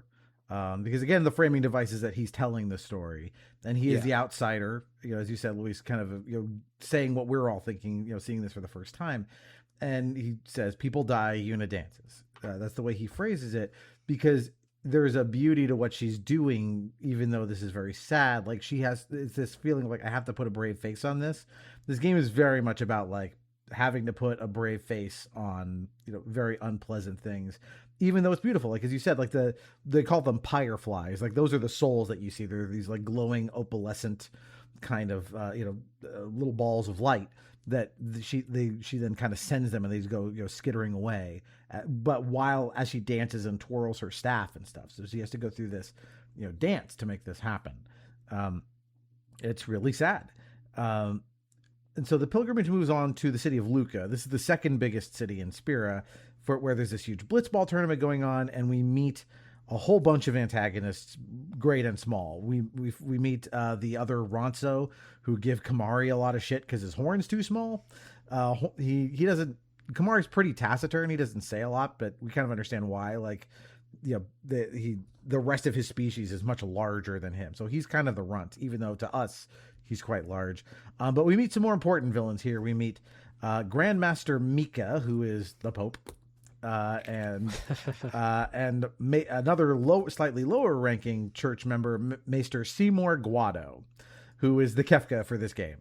And immediately you do not trust either of them, especially with Seymour's hair. My God.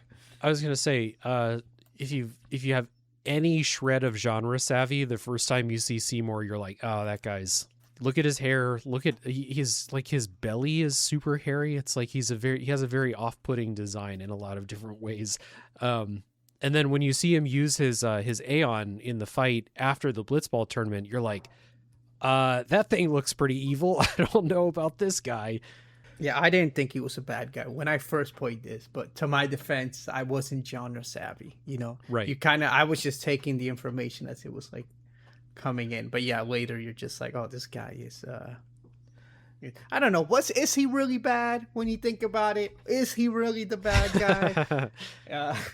He's not good. No, he's not good. But yeah, they could sometimes pull the switcheroo where it's like they send you all the signals that this guy's bad to then pull the rug out and go like, actually, he's not as bad as you think. We were tricking you.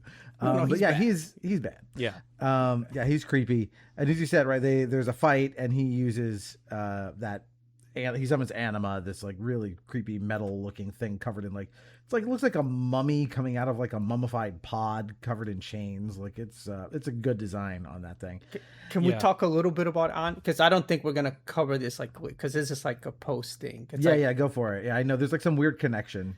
Yeah, Anima is Seymour's mother. So Seymour, he tried to do with his mother like their own journey to try to defeat Sin, and essentially his mother gave herself up to become a faith, right? And that's like that's like the summoning that comes out of it. Seymour's just like has like this game is just full of like trauma, and his is just like as Yuna internalizes it, and pretty well. Titus is working on it. Seymour's just like, yeah, no, like it's.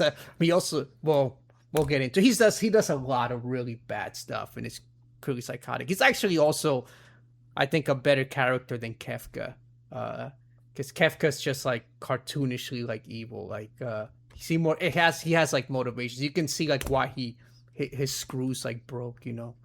Yeah. I was going to say, Seymour has a lot more developed like backstory and motivation than Kefka. I would stop short at saying he's a better villain than Kefka, but there's more to him, which, depending on the day, that may make him better, it may not. But yeah.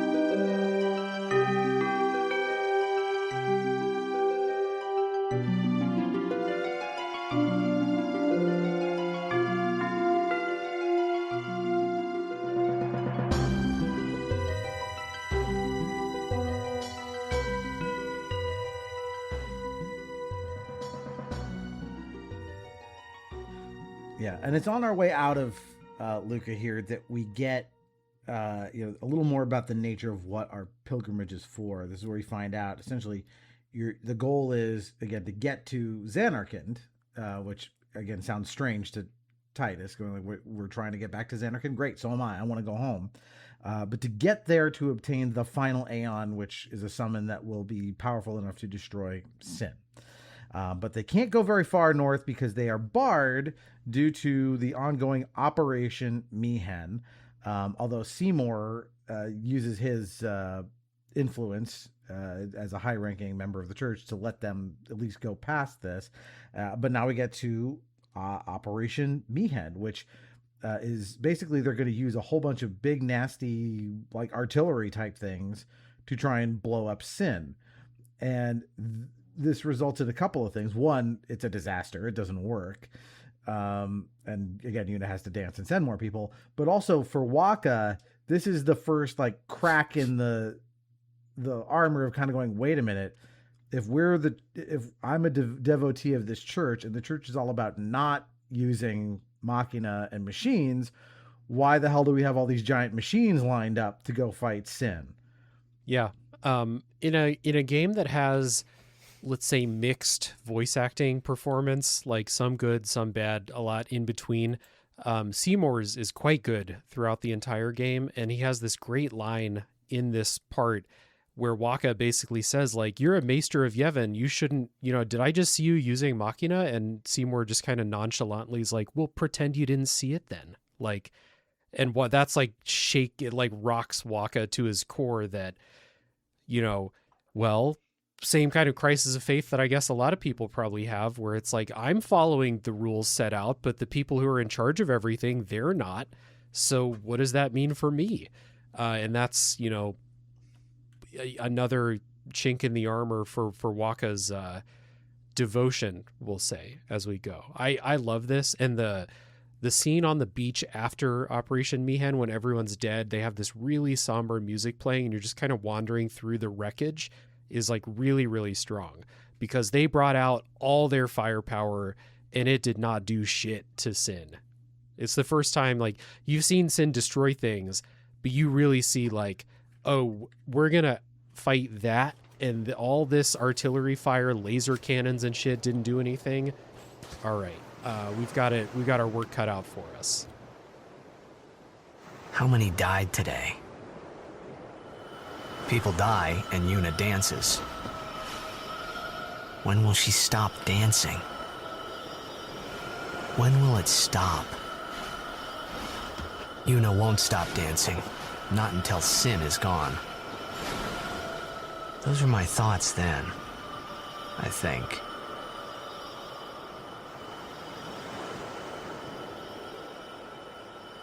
I see you're still here. Huh? Many stories ended here today. But yours goes on, I see. What?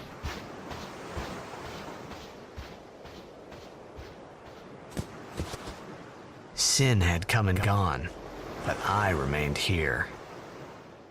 And this is where Oron explains to Titus, he says, the reason that Sin came to this area was to see his son. That's you. Your dad's Sin. Surprise. Mm-hmm. Which, again, they have not explained exactly how that could be the case, but obviously that is a lot to find out. Again, your abusive dad is now so abusive that he's the bringer of the apocalypse for an entire civilization. It's a lot for him to take in. So we move on. We continue. Again, we're always moving north, and we get to what's called the Moon Flow, which is this big, very pretty lit river, and we ride a shoe puff across, kind of this huge brontosaurus kind of thing. And while they are crossing the river, I think, isn't this where Riku joins, right around here? Yeah, right at about the end. Yeah. Yeah. We also, like, there's like a ruins in the water, and Waka points out, like, that's what happens to civilizations that use Machina. Like, Sin comes and destroys them, like these folks. But this is, where they run into Riku, and we find out that Riku is, not only someone that has miraculously run into Titus before, she's also Yuna's cousin, which makes Yuna part Albed, which, again, another thing that rocks Waka to his core. Yeah, they try and keep it a secret from him for a while. Also on the Shoe Puff ride, there's an attempted kidnapping. The Albed try to kidnap Yuna, and it starts this subplot of Albed kidnapping summoners, which, you know, if you just believe what everyone tells you up until this point, my dog is not a fan of the Albed, as you can hear. So somebody was raised by Waka. Yeah, yeah. So you can, you get like, if you just believe what's being told to you, you're like, oh, not only are the Albed, they're bringing Sin around with all their Machina use. Now they're trying to stop us from defeating Sin. Like, what the fuck is wrong with them? And this Shoe Puff ride is where Waka throws out one or the only slur. It's not like a real world slur, but you're like, you hear it and you're like, ooh, okay, Waka. All right, calm down, buddy. It introduces this subplot, which has a fantastic payoff later in the game of the Albed kidnapping summoners.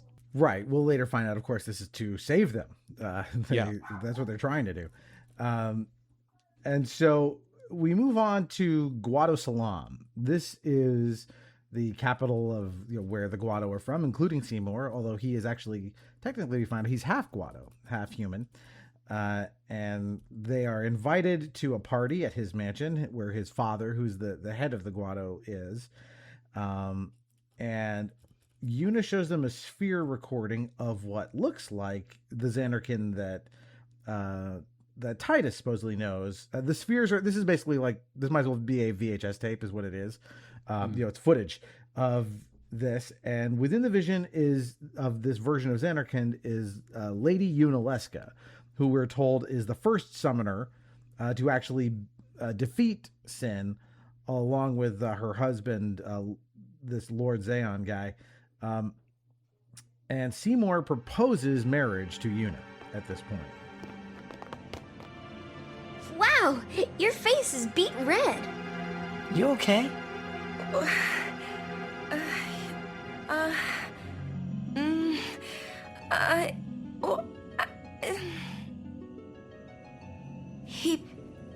He asked me to marry him. You serious? Hey! You know what Yuna must do. Of course. Lady Yuna. No, all summoners are charged with bringing peace to Spira. But this means more than just defeating Sin. She must ease the suffering of all Spira. She must be a leader for the people. I proposed to Lady Yuna as a maester of Yevon. Spira is no playhouse. A moment's diversion may amuse an audience, but it changes nothing. Even so, the actors must play their parts.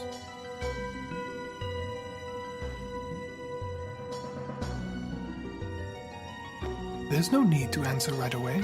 Please, think it over. We will do so then. We leave. Lady Yuna, I await your favorable reply. She basically dodges the question as long as she can. We get to go see the far plane because it turns out the entrance to the afterlife is in this city. You can just go up and look at it.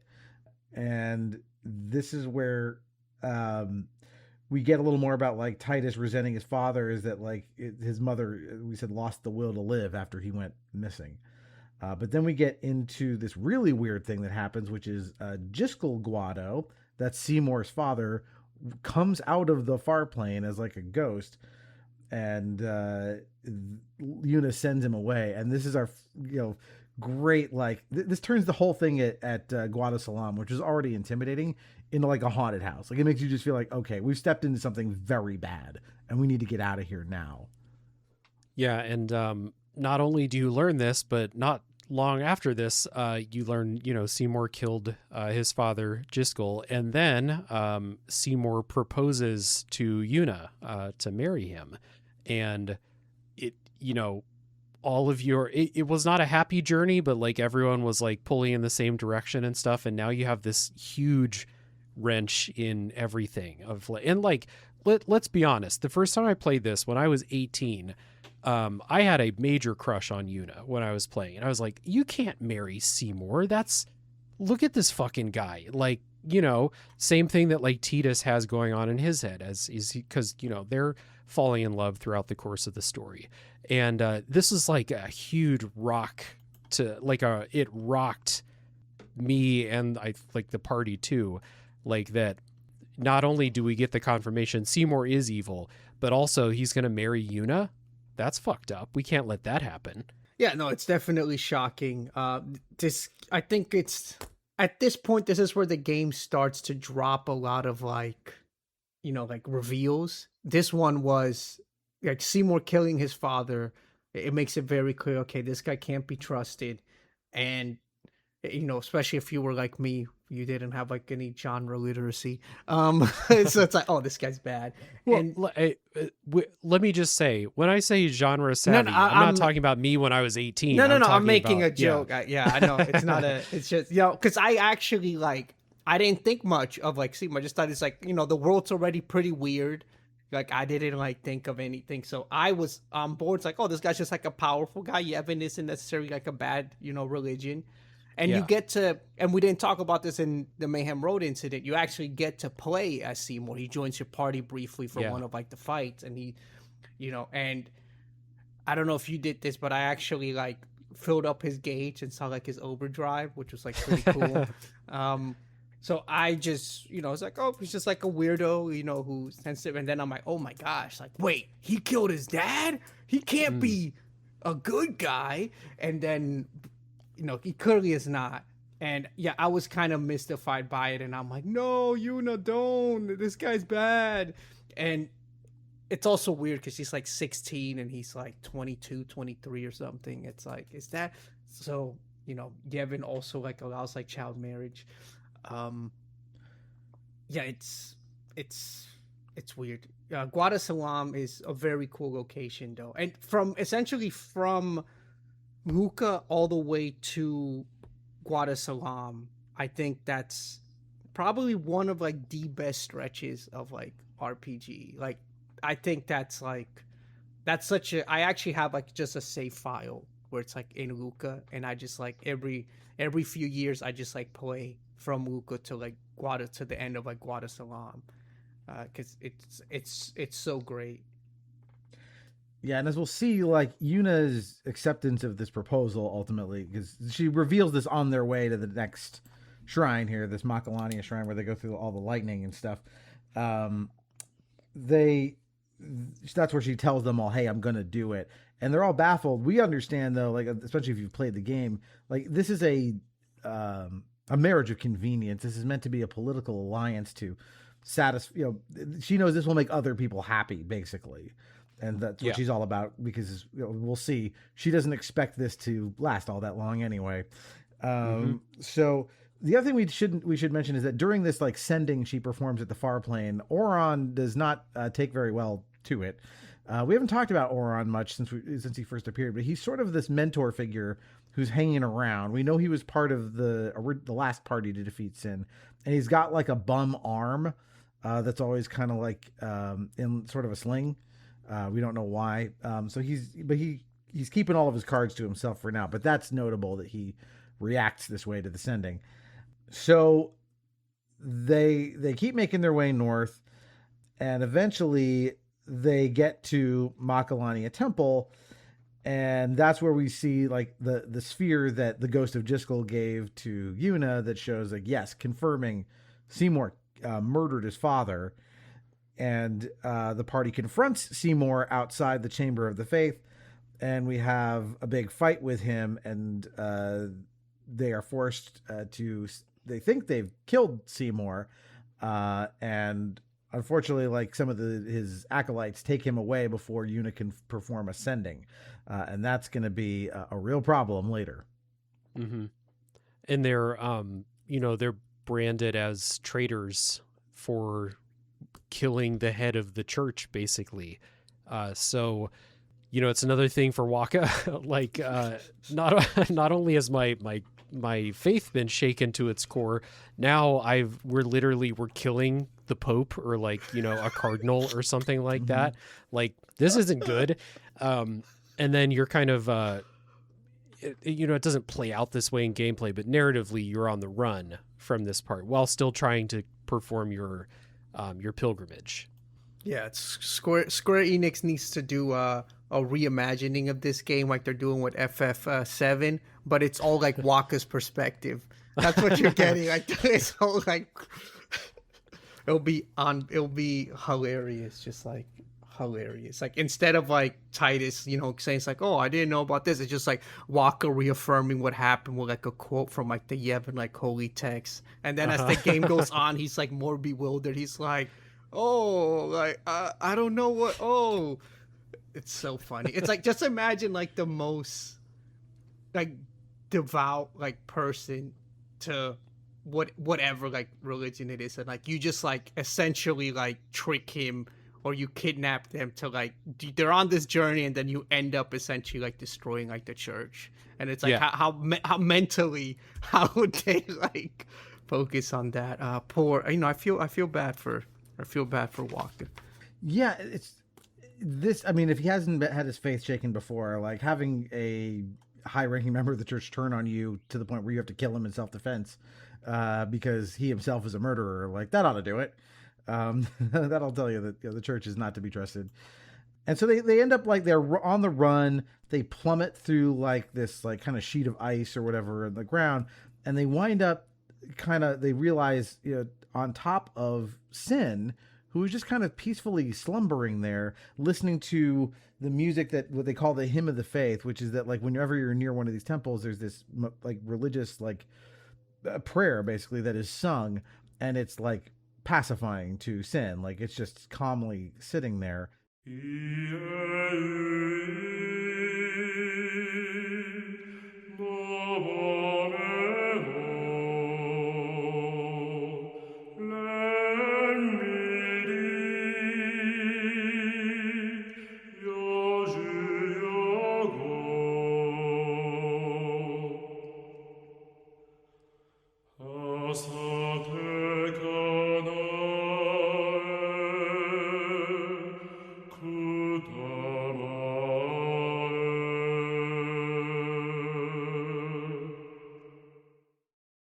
Which is important. They're going to need that later. And so they find themselves kind of like in this island, Beaconell Island, and Titus is kind of alone. He rounds up everybody except Yuna, who he can't find, and Riku leads them to the Albed city of Home. That's what they call it, in the middle of the desert, that is under siege by the Guado. And so this is where Titus kind of finds out the truth behind the pilgrimage, which is that not only do they have to summon this final Aeon that will kill Yuna in the process. Was I the only one who didn't know? Tell me why! Why were you hiding it? Why didn't I know? We weren't hiding it. It was just too hard to say.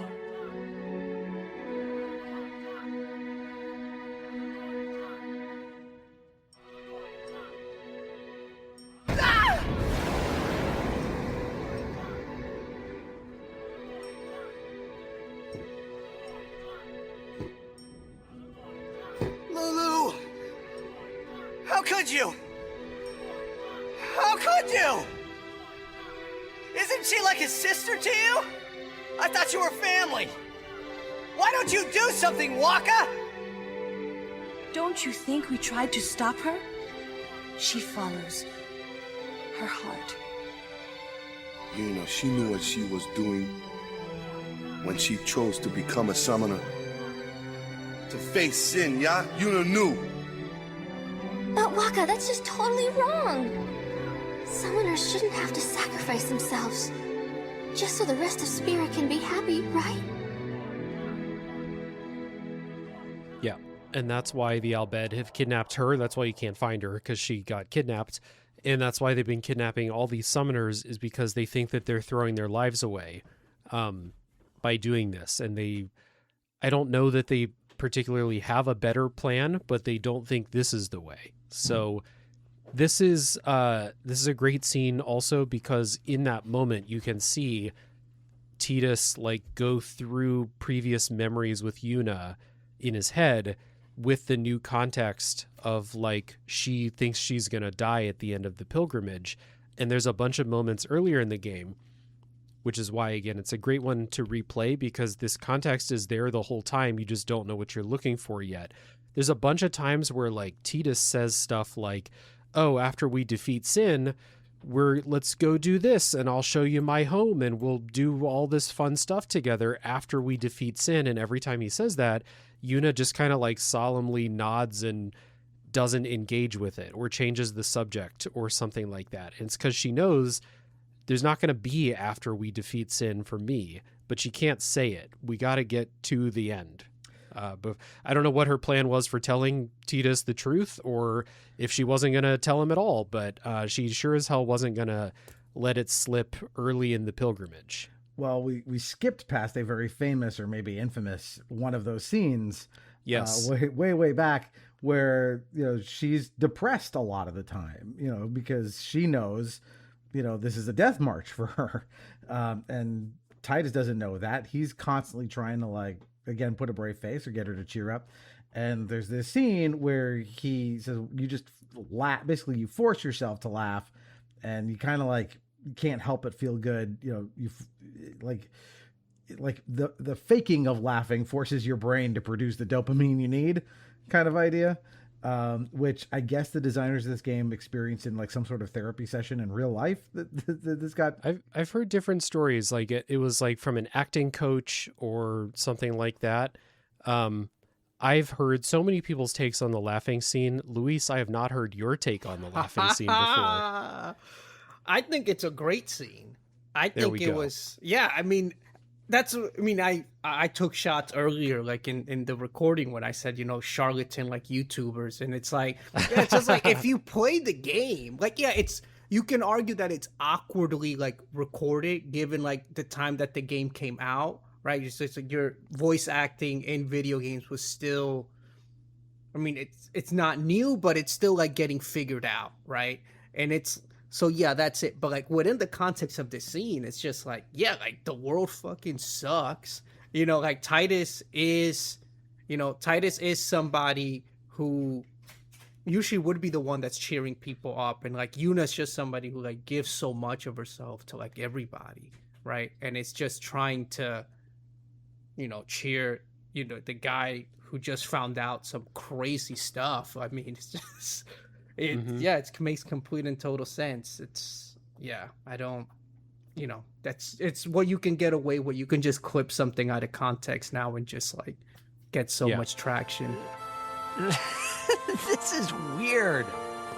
Next, try laughing out loud. What? Come on, show me.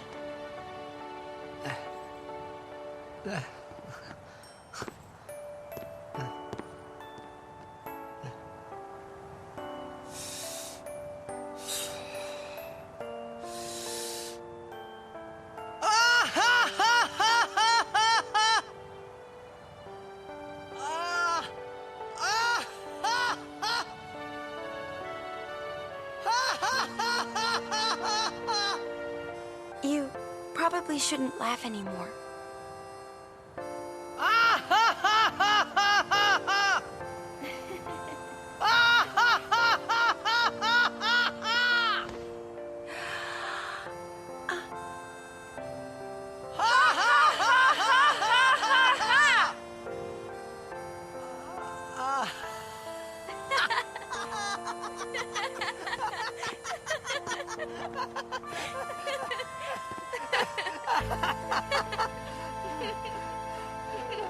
Too funny. It was your idea.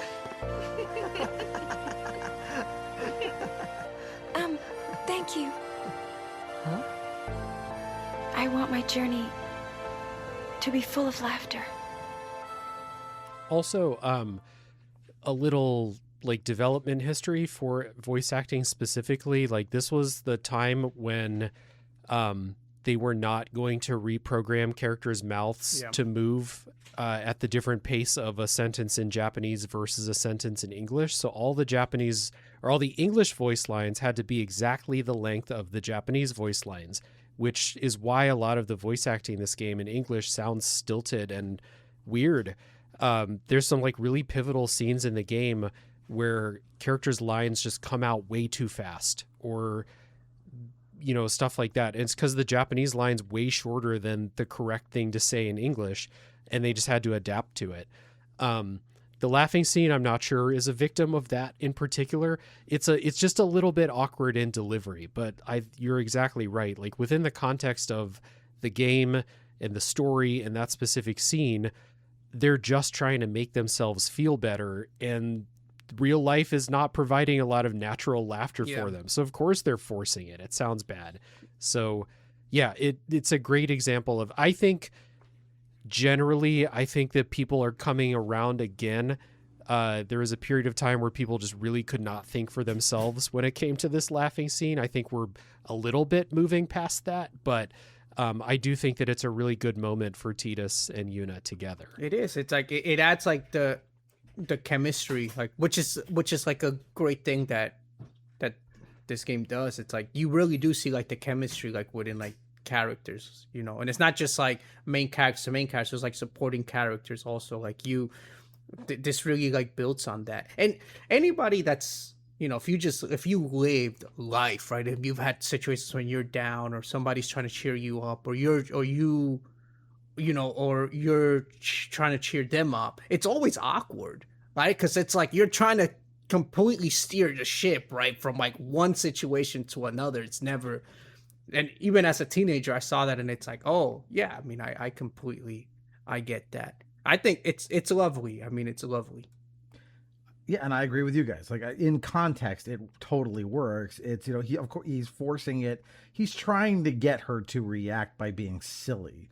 Like people would point to this like, oh, see how bad he is at acting? That's a totally unnatural laugh. And it's like, that's not what he's doing. It's again, media literacy. Like, I can see how maybe if you see the scene out of context, it can look weird. But even if you watch most of just that scene in isolation from beginning to end, you get what he's doing. So, but we can't not talk about this game or talk about this game and not mention it. So, so Yuna, of course, is not at home. She is at Bavel, the capital of Spira. This is Rome. This is, Vatican City within Rome. And she's going to be married to Seymour, who, if it wasn't bad that she was going to have to marry him before, now that he's this unholy, unsent, living corpse, that's a whole lot worse. That's when he's at the most sexy, though. Yeah, that's true. So yeah, the group, we get this kind of like heist, type rescue sequence where you go in and you try to save her. And Yuna basically says, well, I'm just going to jump off of the tower then, which she does, but then she's summoned Valafor to help her. And unfortunately, like they make it to the Bavel's Chamber of the Faith, where there are, of course, more Machina inside again, like laying home, like the church isn't following what they're teaching at all. It's all bullshit. And unfortunately, the group is arrested at this point, and they try to make their case in this trial that like Seymour needs to be sent to the far plane. And at this point it gets real weird because we find out, the Pope's also dead. They're all dead. This is everyone in charge. Yeah. Grand Maester Micah, please send Seymour now. Send the unsent to where they belong? Yes.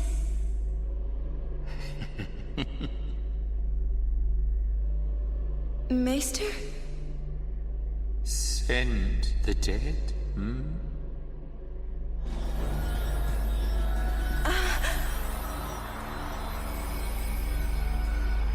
You would have to send me, too.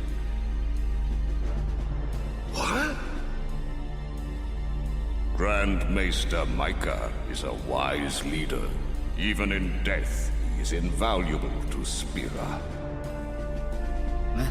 Enlightened rule by the dead is preferable to the misguided failures of the living. Life is but a passing dream, but the death that follows is eternal. Men die, beasts die, trees die, even continents perish. Only the power of death truly commands in spirit. Resisting its power is futile. Everyone in charge, they're all, I guess, ghosts or whatever you want to... Unsent is the word they use for them. And this was a great, like, awesomely, like, morbid reveal of, like, yes, we're all dead. You know, we'll be here forever because we're unkillable. But also, like, we understand, it's kind of like, is it even really them anymore? Like, because what we've been told is unsent usually become monsters. That's like all the enemies you fight in the game are like amalgamations of like unsent souls and stuff. So like all this just reads as like awesomely like, yeah, like macabre. Yeah, the people, basically the people who are in the best position to make any sort of real change don't want to because it benefits them the most for things to stay the way they are. This is what Luis was talking about earlier with like the heads of the church need the cycle of sin. They need to keep the people occupied with this. And if the people get, you know, if sin destroys a village, who gives a shit? Like, it's not our problem. We're untouchable up here and life is fine for us. I mean, we're dead, sure, but that doesn't seem to matter too much to them.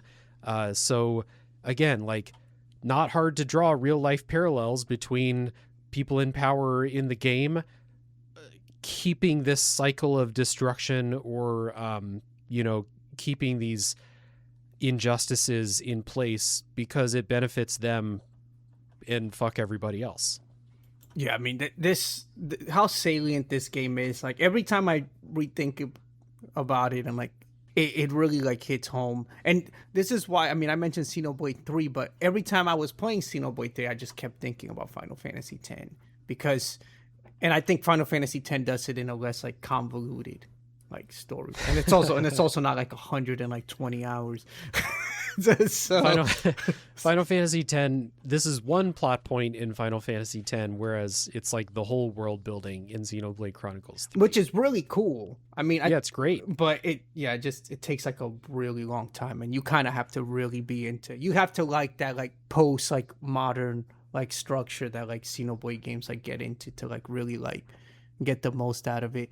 I have a friend who calls Final Fantasy X, it's essentially like a proto communist game because it's essentially like reveals where like the people in power they have like this, they've created this like structure where it's like they're just essentially just like feeding off like everything, like the living and everything just to create, just to keep like going. And essentially you have to try to like break like the cycle. And I guess within his circle and his like political beliefs, I'm talking like my friend, it's like that's like what's happening now with like capitalism. I don't necessarily agree with that 100% with Final Fantasy X because I do think that the world is like pretty stale, like period. Like it's not anything like how we're seeing now. Like stuff does change a lot like within our world, right? It does change, but it is like it does change by like what a lot of like the financing is just like at this point like they're just like we're just scraping the barrel for like money, right? It's like it's not. Yeah, and it's like it's the same type of deal, like comparing our world to the Final Fantasy X reveal here of like, you know, everyone at the top of the church is dead. It's like, what more could you possibly need? You're dead. Like, it's not going to bring you back to life. There's what more could you gain? You're at the highest possible position right now, but you're still scraping everything, like you said, out of the world of the living. Same thing with, you know, billionaires and shit like that. Yeah, there's like, I don't know if this is optional, but there is a point where like you can meet Micah again, and he just like essentially takes himself out, right? He's just like, this is later in the game, which we're gonna talk about, but you can meet him again, and then he essentially says like, oh, you've done this, oh, we're screwed, and then he's like becomes like fireflies, and this is like, oh, and leaves, and it's like maybe after Unalesca. Yes, I didn't want to I didn't want to like state that until then, but yeah, it's really interesting. It's like, oh, that's all it took. Like you're just like this, you're just living like or not on or being on living because of all this. Yeah. Yeah. Well, we're going to get to another interesting piece of this. So we're dropped into a dungeon, as punishment for our treachery. The Via Purifico, which is like, imagine kind of a watery cave beneath the Vatican. That's what this is, where no one supposedly can get out. And you encounter Seymour down there again, and he tells you his plan, which is, I'm going to save Spira by becoming the next incarnation of sin, and I'll just kill everybody. Because if everybody's dead and they're all unsent, then there's nothing anybody can do anymore, right? Like the sin can't kill us. We're just gonna be sitting pretty. It's like you had half of a great plan there, Seymour. No, that's Giga Brain. It's Giga Brain. How about you become sin and then go fuck off in the middle of the ocean for the rest of eternity? That's fine too. You don't have to take that other step that you talked about. Yeah, but he's a nihilist. So, you fight him again. You get past him. You don't send him at this point. So you go into the Macalania Woods, and everybody's feeling pretty shaken. And Titus follows Yuna to this like spring, and we get this cutscene of them just necking, essentially. Having their moment together. Yeah.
And this is where, he apologized essentially for talking about their life after defeating sin, because he didn't realize that would actually be painful for her to hear.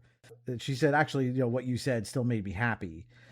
And so this is, him kind of basically saying, like, we're going to find a way. Like he's got such a like positive attitude through all of this. Like, it's always like, no, okay, well then there's going to be a solution. There's always a door number 3, and we just have to find it. We just have to try. Yep. And she makes him promise to stay with her to the end. Right. Which he will. But their next stage of this is to go through Mount Gagazet, which is the home of the Ronso. And so we get a little bit of like issues there with these guys who were giving Kamari a hard time. We also, like, we didn't mention it, but there is, out of all the cardinals or whatever, they're like, we're all dead. There's one who's not. There's the Ronso cardinal is like, fuck this. And he quits at that moment and leaves. So I think he's here. And so they make kind of, Kamari prove his worth. There's another fight with Seymour here. Brutal fight with Seymour if you're not ready for it. Like, I know a lot of people that dropped the game. Yeah, one of the hardest ones in the game. Yeah. And afterwards, this is where we get some more big reveals, because this is the last stop really on the way to Zanarkand. So this is where Yuna and everybody else finds other, Orin and Titus knew that Jecht was sin all along, but the rest of the party didn't. So they find out here. And as they cross Mount Gagazet, they come across what is basically a mural of people, of frozen people. And this is more, these are the Faith who are dreaming Zanarkand into existence. The Zanarkand that Titus is from.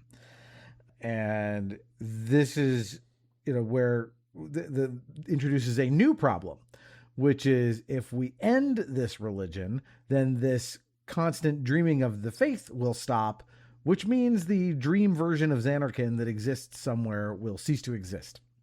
And possibly Titus with it. Long ago, there was a war. Yeah, with Machina, right? Yes, a war between Zanarkand and Bavel. Bavel's Machina assured their victory from the start. Spira had never seen such power. The summoners of Zanarkand didn't stand a chance. Zanarkand was doomed to oblivion. That's why we tried to save it, if only in a memory. What did you do? The remaining summoners and the townspeople that survived the war, they all became faith for the summoning. The summoning? You mean sin? No, I mean this place. A Zanarkand that never sleeps. What? The dreams of the faith summoned the memories of the city. They summoned all the buildings, all the people who lived there. The people? What? They're all dreams? Me? Too? Yep. Yeah. So we reversed everything. Now it's not this pilgrimage will kill Yuna. This pilgrimage will kill Titus. Or possibly both. At this point, we don't know that there's going to be a solution for anybody, really. Yeah, but it's a fair trade-off, I think. Titus for the world, as opposed to Yuna for the world. Yeah, I think most people would be more okay with that. Yeah.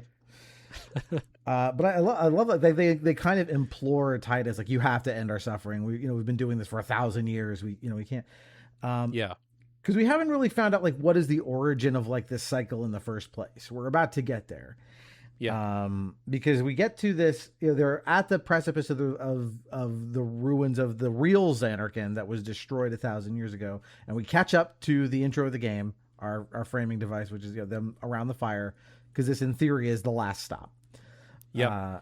I think this game's take on the campfire scene, which is like a trope in a lot of stories, right, is fantastic, because the campfire scene in a lot of stories, thinking of like Chrono Trigger, for example, as another really good one in video games, is a place for reminiscing, sharing stories, stuff like that. And in this campfire scene, they're all on the doorstep of Yuna dying, so no one wants to talk. It's a very awkward scene. Titus, there's a part in that campfire scene where Titus starts to do the, like, remember the time, reminiscing, and Yuna's like, maybe we shouldn't do that.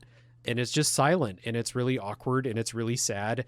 And it's a great subversion of that trope, I think, because we're right, like, literally, you can see the door for where, like, the Zanarkand ruins are from there, and we don't have a solution yet for how to save Yuna. So we're running out of time. Right. There's nothing to do except go forward.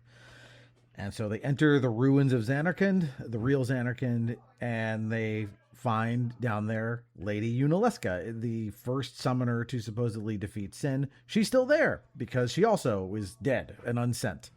And her job is supposed to be to now shepherd the crew through this process, which is that Yuna is supposed to summon the final Aeon that is going to be grafted onto one of her guardians to become the new Sin that defeats the old Sin and then slumbers until the next time this happens. And finally, the team, basically, including Yuna, calls bullshit. I would have gladly died. I live for the people of Spira, and would have gladly died for them, but no more. The final summoning is a false tradition that should be thrown away. No, it is our only hope. Your father sacrificed himself to give that hope to the people, so they would forget sorrow. Wrong. My father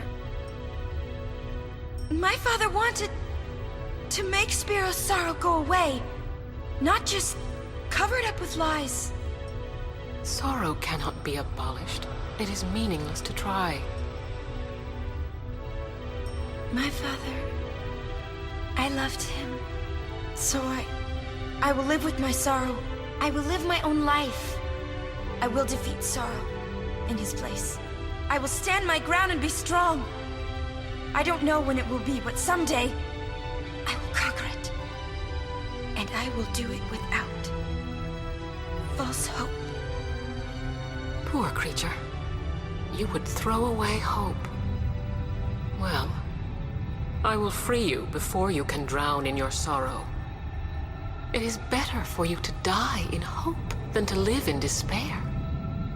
Let me be your liberator.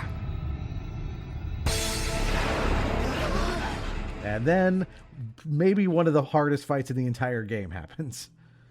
It's, I have played this game a lot. It's only hard because it has a trick that you will not be prepared for the first time you fight it, and it might take you a couple attempts before you even realize what it's doing to you and how it's killing you instantly. It's an infamous fight. Once you're prepared for it, it's not that hard. It's not as hard as that Seymour fight we talked about earlier, which is still tough. But it is the most infamous one in this game. Because of that instant kill tactic that it has. Also, it's another one of those scenes where you're rushing in to fight Unaleska, who's like, one of the holiest people in this religion, and Waka's like, I can't believe we're fighting Unaleska right now. It's just one hit after another for Waka throughout the story. He's like, he knows he's got to do it. So like you said, Luis, there's a lot of growth within Waka, but he's still like, we're fighting Jesus? Like, come on. Oh, it's not even that he's fighting Jesus. It's like, well, we killed Paul and we killed, John and Matthew. Oh, by the way, now you're going to like, you've killed like 3 of them already. It's like, yeah, okay, I guess add another one to the fucking list. Let's kill Santa Claus next. Why not? Yeah. Yeah. Poor Waka. Like most people, they have the luxury of just like, eventually just like, I just don't really believe in this. He's like, no, I'm going to not believe in this because I'm actually going to destroy the thing with my blitzball. Mm-hmm. Right. I'm going to throw a death volleyball at Jesus. Yeah. The other thing that's notable here is we get a vision of what happened in the past, which is that normally nobody survives this. That you get the summoner who dies in the process, the one guardian who becomes Sin, and everybody else probably dies along the way. Because what we see is that Oran, as a young man, basically was horrified by what had happened and tried to stand up to Lady Unaleska the first time and was killed and was not sent. So he's also been dead this entire time. Yeah. But he is using his powers for good here to help you. But we kill Unaleska, which leads to a new problem, which is we have now destroyed the machinery. That leads to the defeat of Sin. Like we've stopped the cycle, but we haven't solved the problem. So now, again, how do we still have to stop Sin somehow? There's a great little bit here that I always like to point out when I talk about this game. After you kill Unaleska and walk out of the arena, Sin is just sitting there, like watching you. And Sin is not at all anthropomorphized or like doesn't have like facial expressions or whatever, but I swear Sin has this expression of like, what the fuck? You're supposed to do this so that you could kill me. Like, what's wrong with you? And it's just sitting there like, all right, what do now?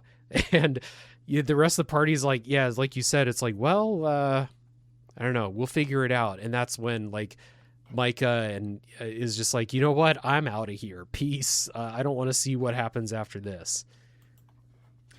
Yeah. Well, what happens after this is you get rescued by the airship from the Albed.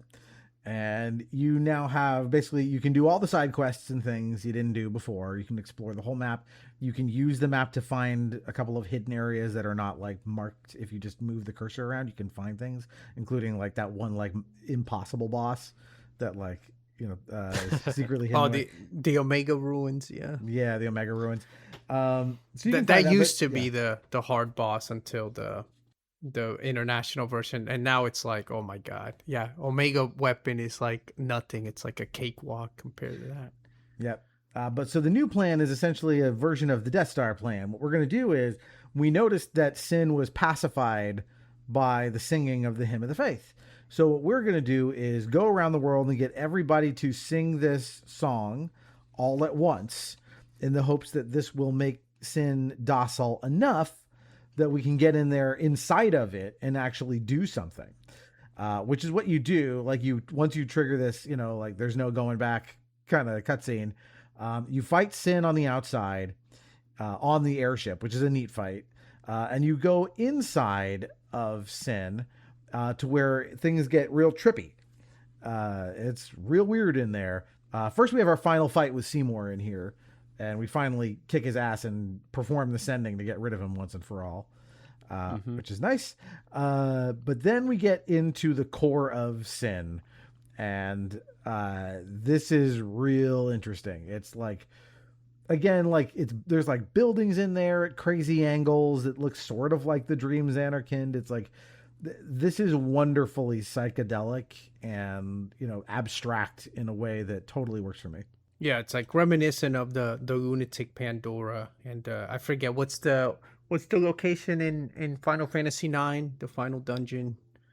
Memoria? Yeah, Memoria. Yeah, it has that, but yeah, it's definitely like ups it like a notch and stuff. It almost seems like Sin is like made up of like community of like all this stuff from like Spira, right? Like the literal physical structures as well as, I mean, people, right? Like all the other like summoners.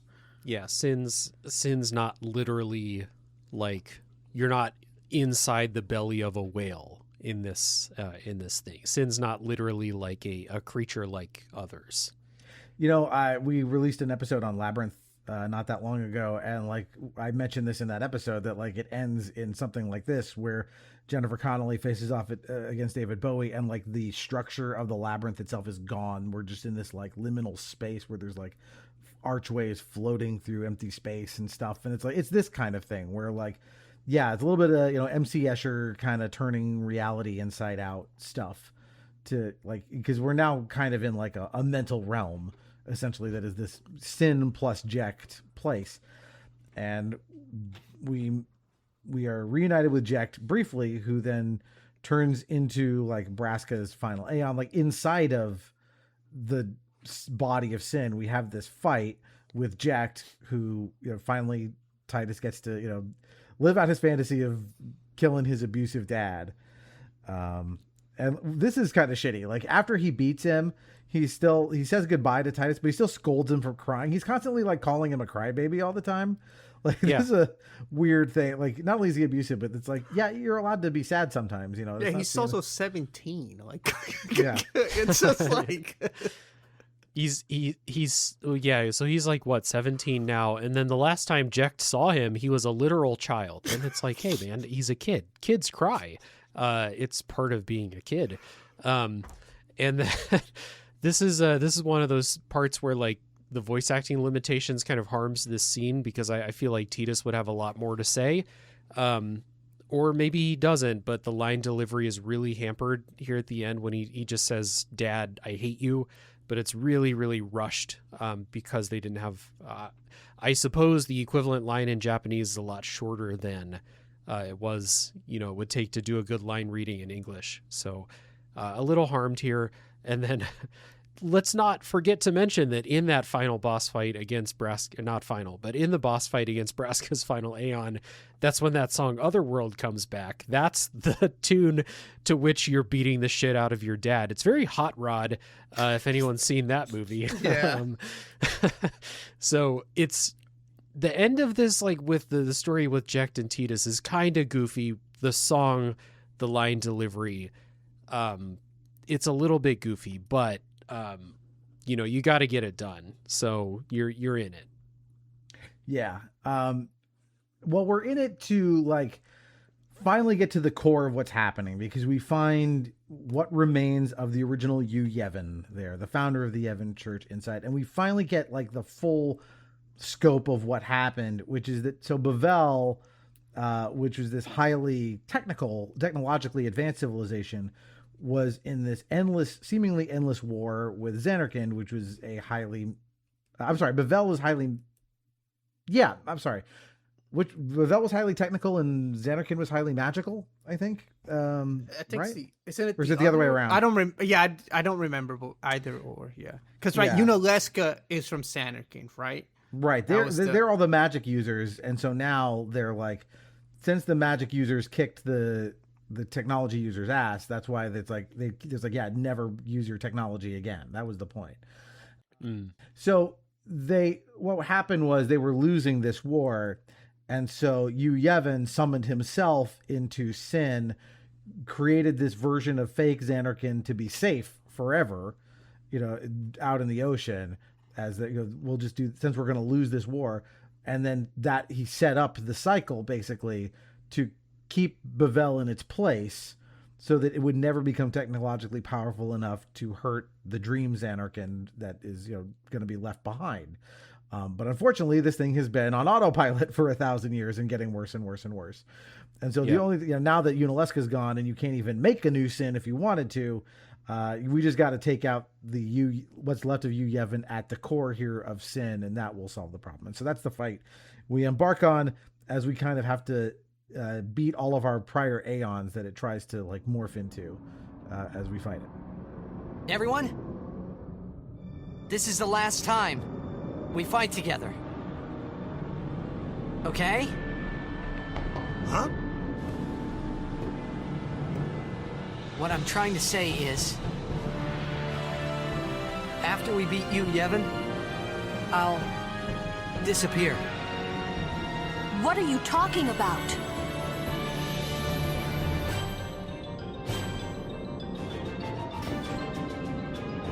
I'm saying goodbye. Not now. I know it's selfish, but this is my story.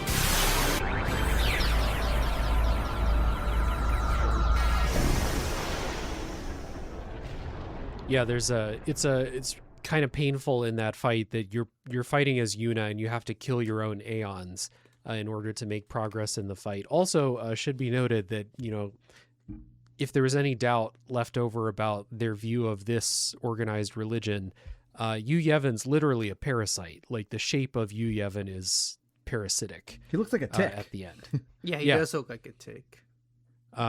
So Yevon's real gross, and you got to take him out. Yeah. Also, I don't want to say too much in case someone, you're fully spoiled on Final Fantasy X by now, but not the sequel. Like, that war between the two countries plays into the storyline of Final Fantasy X too, which I am going to mention again before this podcast is over. Okay, I've never actually played 10-2. That's been on like. I'm gonna give a tight 1 minute pitch on why people should play it. I think it's a great game. I think that. Yeah. Mm-hmm. So we do it. We finally kill Yevon, and we get to this really moving ending here. Because they're all on the airship now, as Sin finally disappears and the world is spared from this horrible fate that it's been resigned to for 1,000 years. But and Yuna was saved. She didn't die in the process. But we do have to deal with the other problem, which is that the dream of the faith that is willing Titus into existence is over. And I love this moment of they kind of almost have a last kiss in a way, but he just goes right through her and disappears. It's very sad. Yeah, she rushes to embrace him one final time. She phases through him and she falls on the ground as he he is disappearing. And then as she's laying on the ground, he steps away from the airship and steps off of it, and then he dissipates and he's gone. And it's a heartbreaking scene because they don't get to celebrate it together. They don't get to have that final embrace. He's gone, and you don't get the world is saved. I love this about this game. I love a lot of endings like this, but the world is saved, but it's bittersweet because Titus is gone. Yeah, they don't. I wish they didn't. There are some ways in which they kind of pull this punch a little bit, which I just sort of choose to pretend don't exist. I really love, there's something profoundly sad and beautiful about this ending that they don't get to have each other in the end, even though we've been rooting for them to get together this whole time. He's saved the world. He's helped end the suffering of all of these people, both living and dead. His reward is, in theory, he goes to the far plane or whatever. He's going to be okay in whatever this version of the afterlife is with his dad, who I guess he's reconciled with now. And Oron disappears as well. All the unsent go. Mm-hmm. Yeah. And we get this lovely epilogue where Yuna now addresses Spira as their high summoner. I guess she's sort of the new pope of this good version of the religion. And she just resolves that she's going to do more to help the world, and the people that have faded away, we're just going to keep their memories alive.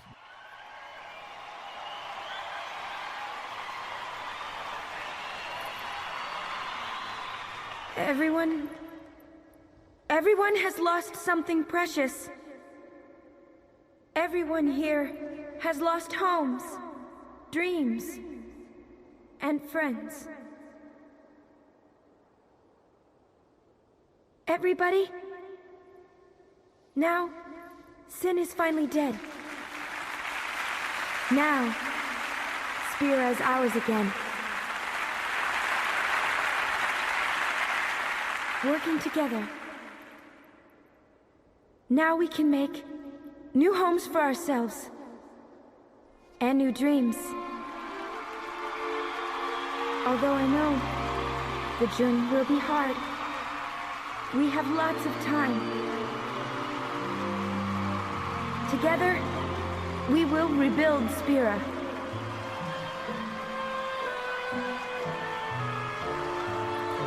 The road is ahead of us, so let's start out today.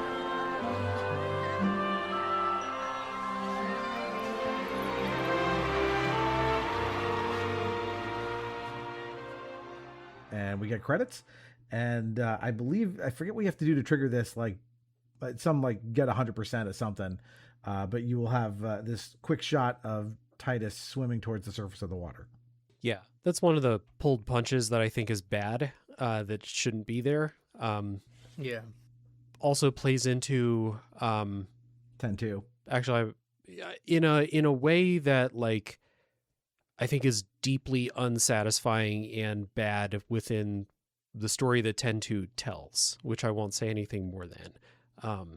But what I think is interesting about two things I think is interesting about 10-2. Number one, the story of Final Fantasy X-2 is based around the idea that you just ended the cycle of destruction that has been everything that anyone ever knew, and the people have basically not been able to enjoy life because they knew that Sin would kill them at some point, or they at least had that shadow hanging over them.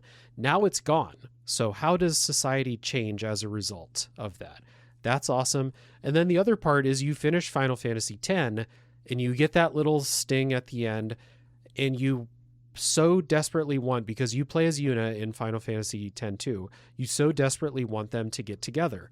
And I think that 10-2 really maturely explores the idea of wanting that above everything else. And that's all I'll say. I think people should play. Also, people love the combat system in 10-2. It's got a goofier tone than 10, but it explores a lot of really mature stuff in very smart ways, I think. And I think that if anyone here has not played 10-2, Doug, yourself included, and if you're interested in exploring what I just talked about, I think 10-2 is really, really good at it. Do not let the J-pop, vibe make you think that it's not a smart game, because it is. The J-pop is what makes it great. Everything else is just, makes it greater. Yeah. Yep. Well, we've done it. We've gotten all the way to the end here. We've rolled credits on Final Fantasy X. I'm really glad we took the time to do this because, again, this is a phenomenal game. And I'm just talking about it makes me kind of want to go back and play it again. I feel like, as you said, it might be a good entry point. So maybe, especially for my kids who might be a little not as interested in their exennials, whatever you want to call them, from, they're born in the late 2010s. They don't want to read a lot of text from, even like 6 or 7, but maybe this will grab them. This could be fun. So, but yeah, I'll give it to you guys for kind of the closing statements and your feelings on this game. And this game has endured, it's 25 years since it came out, and I think people still love it. They've been re-releasing it consistently so people can still play it on modern consoles. It's maintained its status for a long time. So, Dave, why do you think this thing has had such longevity? I think that it is it's some combination to me of the story hits home for a lot of people, the way the story is told, the way that it touches your emotions in all of those ways that we talked about, helps it endure. I think that the like combat side of it for people whom that matters for, I think it does enough for a lot of people. And honestly, like I do think there is a subset of gamers or people who would consider playing games that do need voice acting, pretty graphics and stuff like I don't like to say that that's a reality, but it is a reality. And I think that Final Fantasy X has those things. Like I said, it still looks incredible to this day. It has voice acting, even if it's not, world standard voice acting or world class. And I think that some of those things do put it over the edge over some other games in the series that might deserve to live on just as much as 10 does. Or like others, like I'm thinking of like Dragon Quest really only broke out in the West within the last 5 to 10 years. And there's a lot of games in that series that like didn't have that stuff. And I think that there are people who need it. And so I think that that's unfortunately part of it, but I do think the strongest part is it is telling a story that we can relate to. It's telling a story that like within Final Fantasy might be easier to map on to things we experience in real life. Like Luis and I brought up a lot of those parallels to real events and real people who are fucking up the world for everybody else. And I just think that like it's easy to return to, it's easy to play when you're older and take something new from it and stuff like that. So it's one of those that like, it's most certainly not one of those that holds up in nostalgia only. Like it's richer than you would think it is the first time you play it. And then when you come back to it, you're like, wow, this is actually, like you said, really smart. It's a really smart thing. So a lot of reasons why I think it's stuck around for a lot of different people. But for me, it is that like, it's richer than I thought. It touches my emotions every time I play it. Yeah, I mean, I as a critic, I often get asked a lot, what's like a good entry point to games? And my main beat at NPR, our audience is one where it's not, they're not quote unquote like gamers. So I think this is one. If I would have to list like 2 or 3 like RPGs to get into, this would be one. As Dave was saying, it's essentially within the modern era where you have voice acting, you have pretty graphics, so you don't have. It's not like a lot of these other games where you have to do either a lot of reading or it demands a lot of you now because people aren't used, they're not used to that now. It's also to the systems itself. It's like a perfect introduction to like turn-based like battles. The story's extremely like engaging. It just checks so many boxes. Even with some of like the issues that I might have with it currently, but that's because I've played this game like 5, 6, 7 times, right? It's you're just gonna find things at that point, but it really does hold up. And it's just it's an affecting story. Like it really is like an affecting story. I didn't get too much like into this, but there's a lot of this game that actually speaks to a specific time not necessarily in the world, but like in Japanese history. And like if you're also like privy to it, like the Shinrikyo attacks, which was like a really like a shaken moment for like Japanese society when you had like this new, it's called like new religion, right? It's essentially like a cult that people like relied on a bunch, which did like something like horrible. I know that kind of played like a role in a lot of like the skepticism, straight up like revulsion towards like religion, like in this game. It has a lot to say. And it looks great, and it plays great while doing it. And most games actually don't do that. Even the ones that we play now that are like very pretty and everything, like 5-10 years from now, they don't play that well anymore because something completely surpasses it, or they just feel like derivative later. This one doesn't, even though it spawned so many other like games like as like influences. Yeah, and I think the timing of when this game came out is kind of interesting in that it was released in Japan in July 2001 and released in America in December of 2001. And between those 2 points, 9/11 happened. And this game is so much concerned with like 9/11 style events, these like colossal losses of life that are destructive and, unfortunately, very, just visually scarring, right? Like going through these events. And then that led to a lot of very questionable and disillusioning acts by the people in power.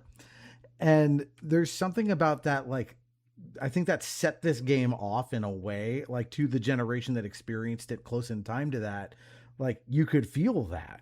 And I think that still resonates now when you play this game. This like there's a very emotional core to this game in terms of the characters, but especially because of the world they're up against, where it's not just like they're up against like an evil empire.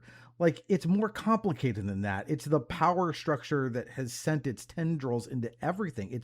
It's everyone's religion. Like you can imagine what you would have to find out about, say, Christianity to make every practicing Christian in the world go, this is BS. I'm turning in my card today, right? No more Christmas forever because of the horror that I found out at the heart of this thing, right? That's what this is. You're trying to ultimately undo like this thing that's in the hearts and minds of everybody, and they're all acting in good faith. Like everybody in the world believes this, and it's not like you're up against a bunch of cultists. Like at the top, they're cultists and weirdos because they know the truth. But your average people throughout Spira are just regular people, and you're trying to undo like everything about their lives. And with married with all these wonderful, like interesting mysteries and everything else on top of it, and the emotional core, this game has so much to offer, and it really like talk about punching above your weight class. Like this is such a meaty subject for any type of media, let alone a JRPG, the 10th in its series. So, yeah, really glad we spent the time on FFX today. FFX. Got it. All right. So with that, I'm going to turn over to you guys for some plugging. Luis, if people want to find your work, what is that work and where do they find it? Yeah, I'm fairly all over the internet. You can find me like at NPR.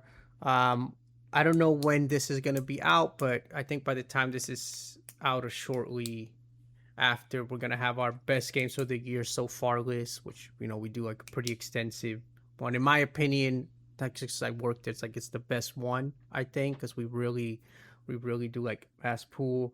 I'm also a columnist for Debug Magazine, which is an actual like print media magazine. You can also get it if you subscribe to that. I have a column there, and I do some reviews on occasion, and all over the place. I'll be in August. I'll be at the Long Island Retro Gaming Expo. I'll be talking. Gonna be ranking all the anniversaries in 2026, which is the best anniversary of a video game. So we're gonna put these companies on blast to see like how have they been celebrating their children's birthdays this year. So it should be fun. Dave, how about you? Tell them about Tales from the Backlog and where they find all your awesome stuff too. Yeah. First of all, thank you again for thinking of me when Final Fantasy X came up. And if people want to find Tales from the Backlog, you can find it on every podcast app and on YouTube, where every week myself and a different guest will talk about one game in particular in detail, quite like we've done today with the spoiler wall. So you can listen to a lot of every episode without fear of being spoiled on the story. Luis and Doug have both been on the show multiple times at this point, so if you want a familiar voice, you can find an episode that they've been on.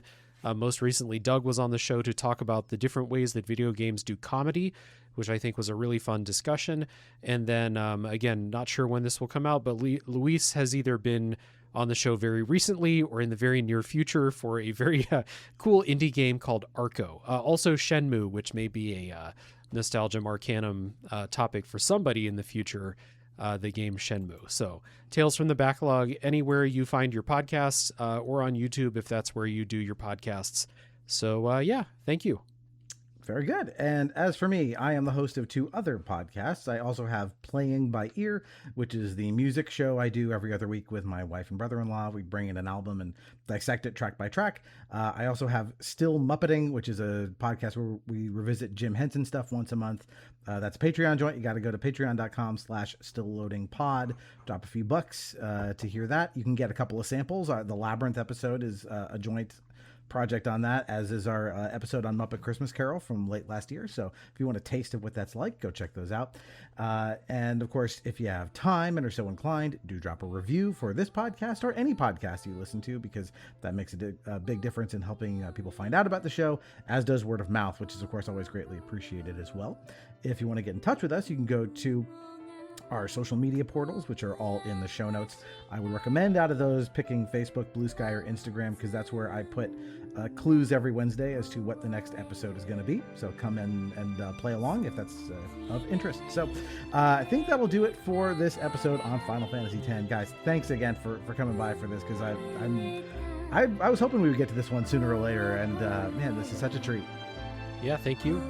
Yeah, thank you. Had a lot of fun. Likewise, you're welcome back anytime, Luis. So, yeah, until next time, that is one more entry in the Nostalgium Arcana.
Well, Seymour, I made it, despite your directions. Ah, Grandmaster Maker, welcome. I hope you're prepared for an unforgettable luncheon. Yeah.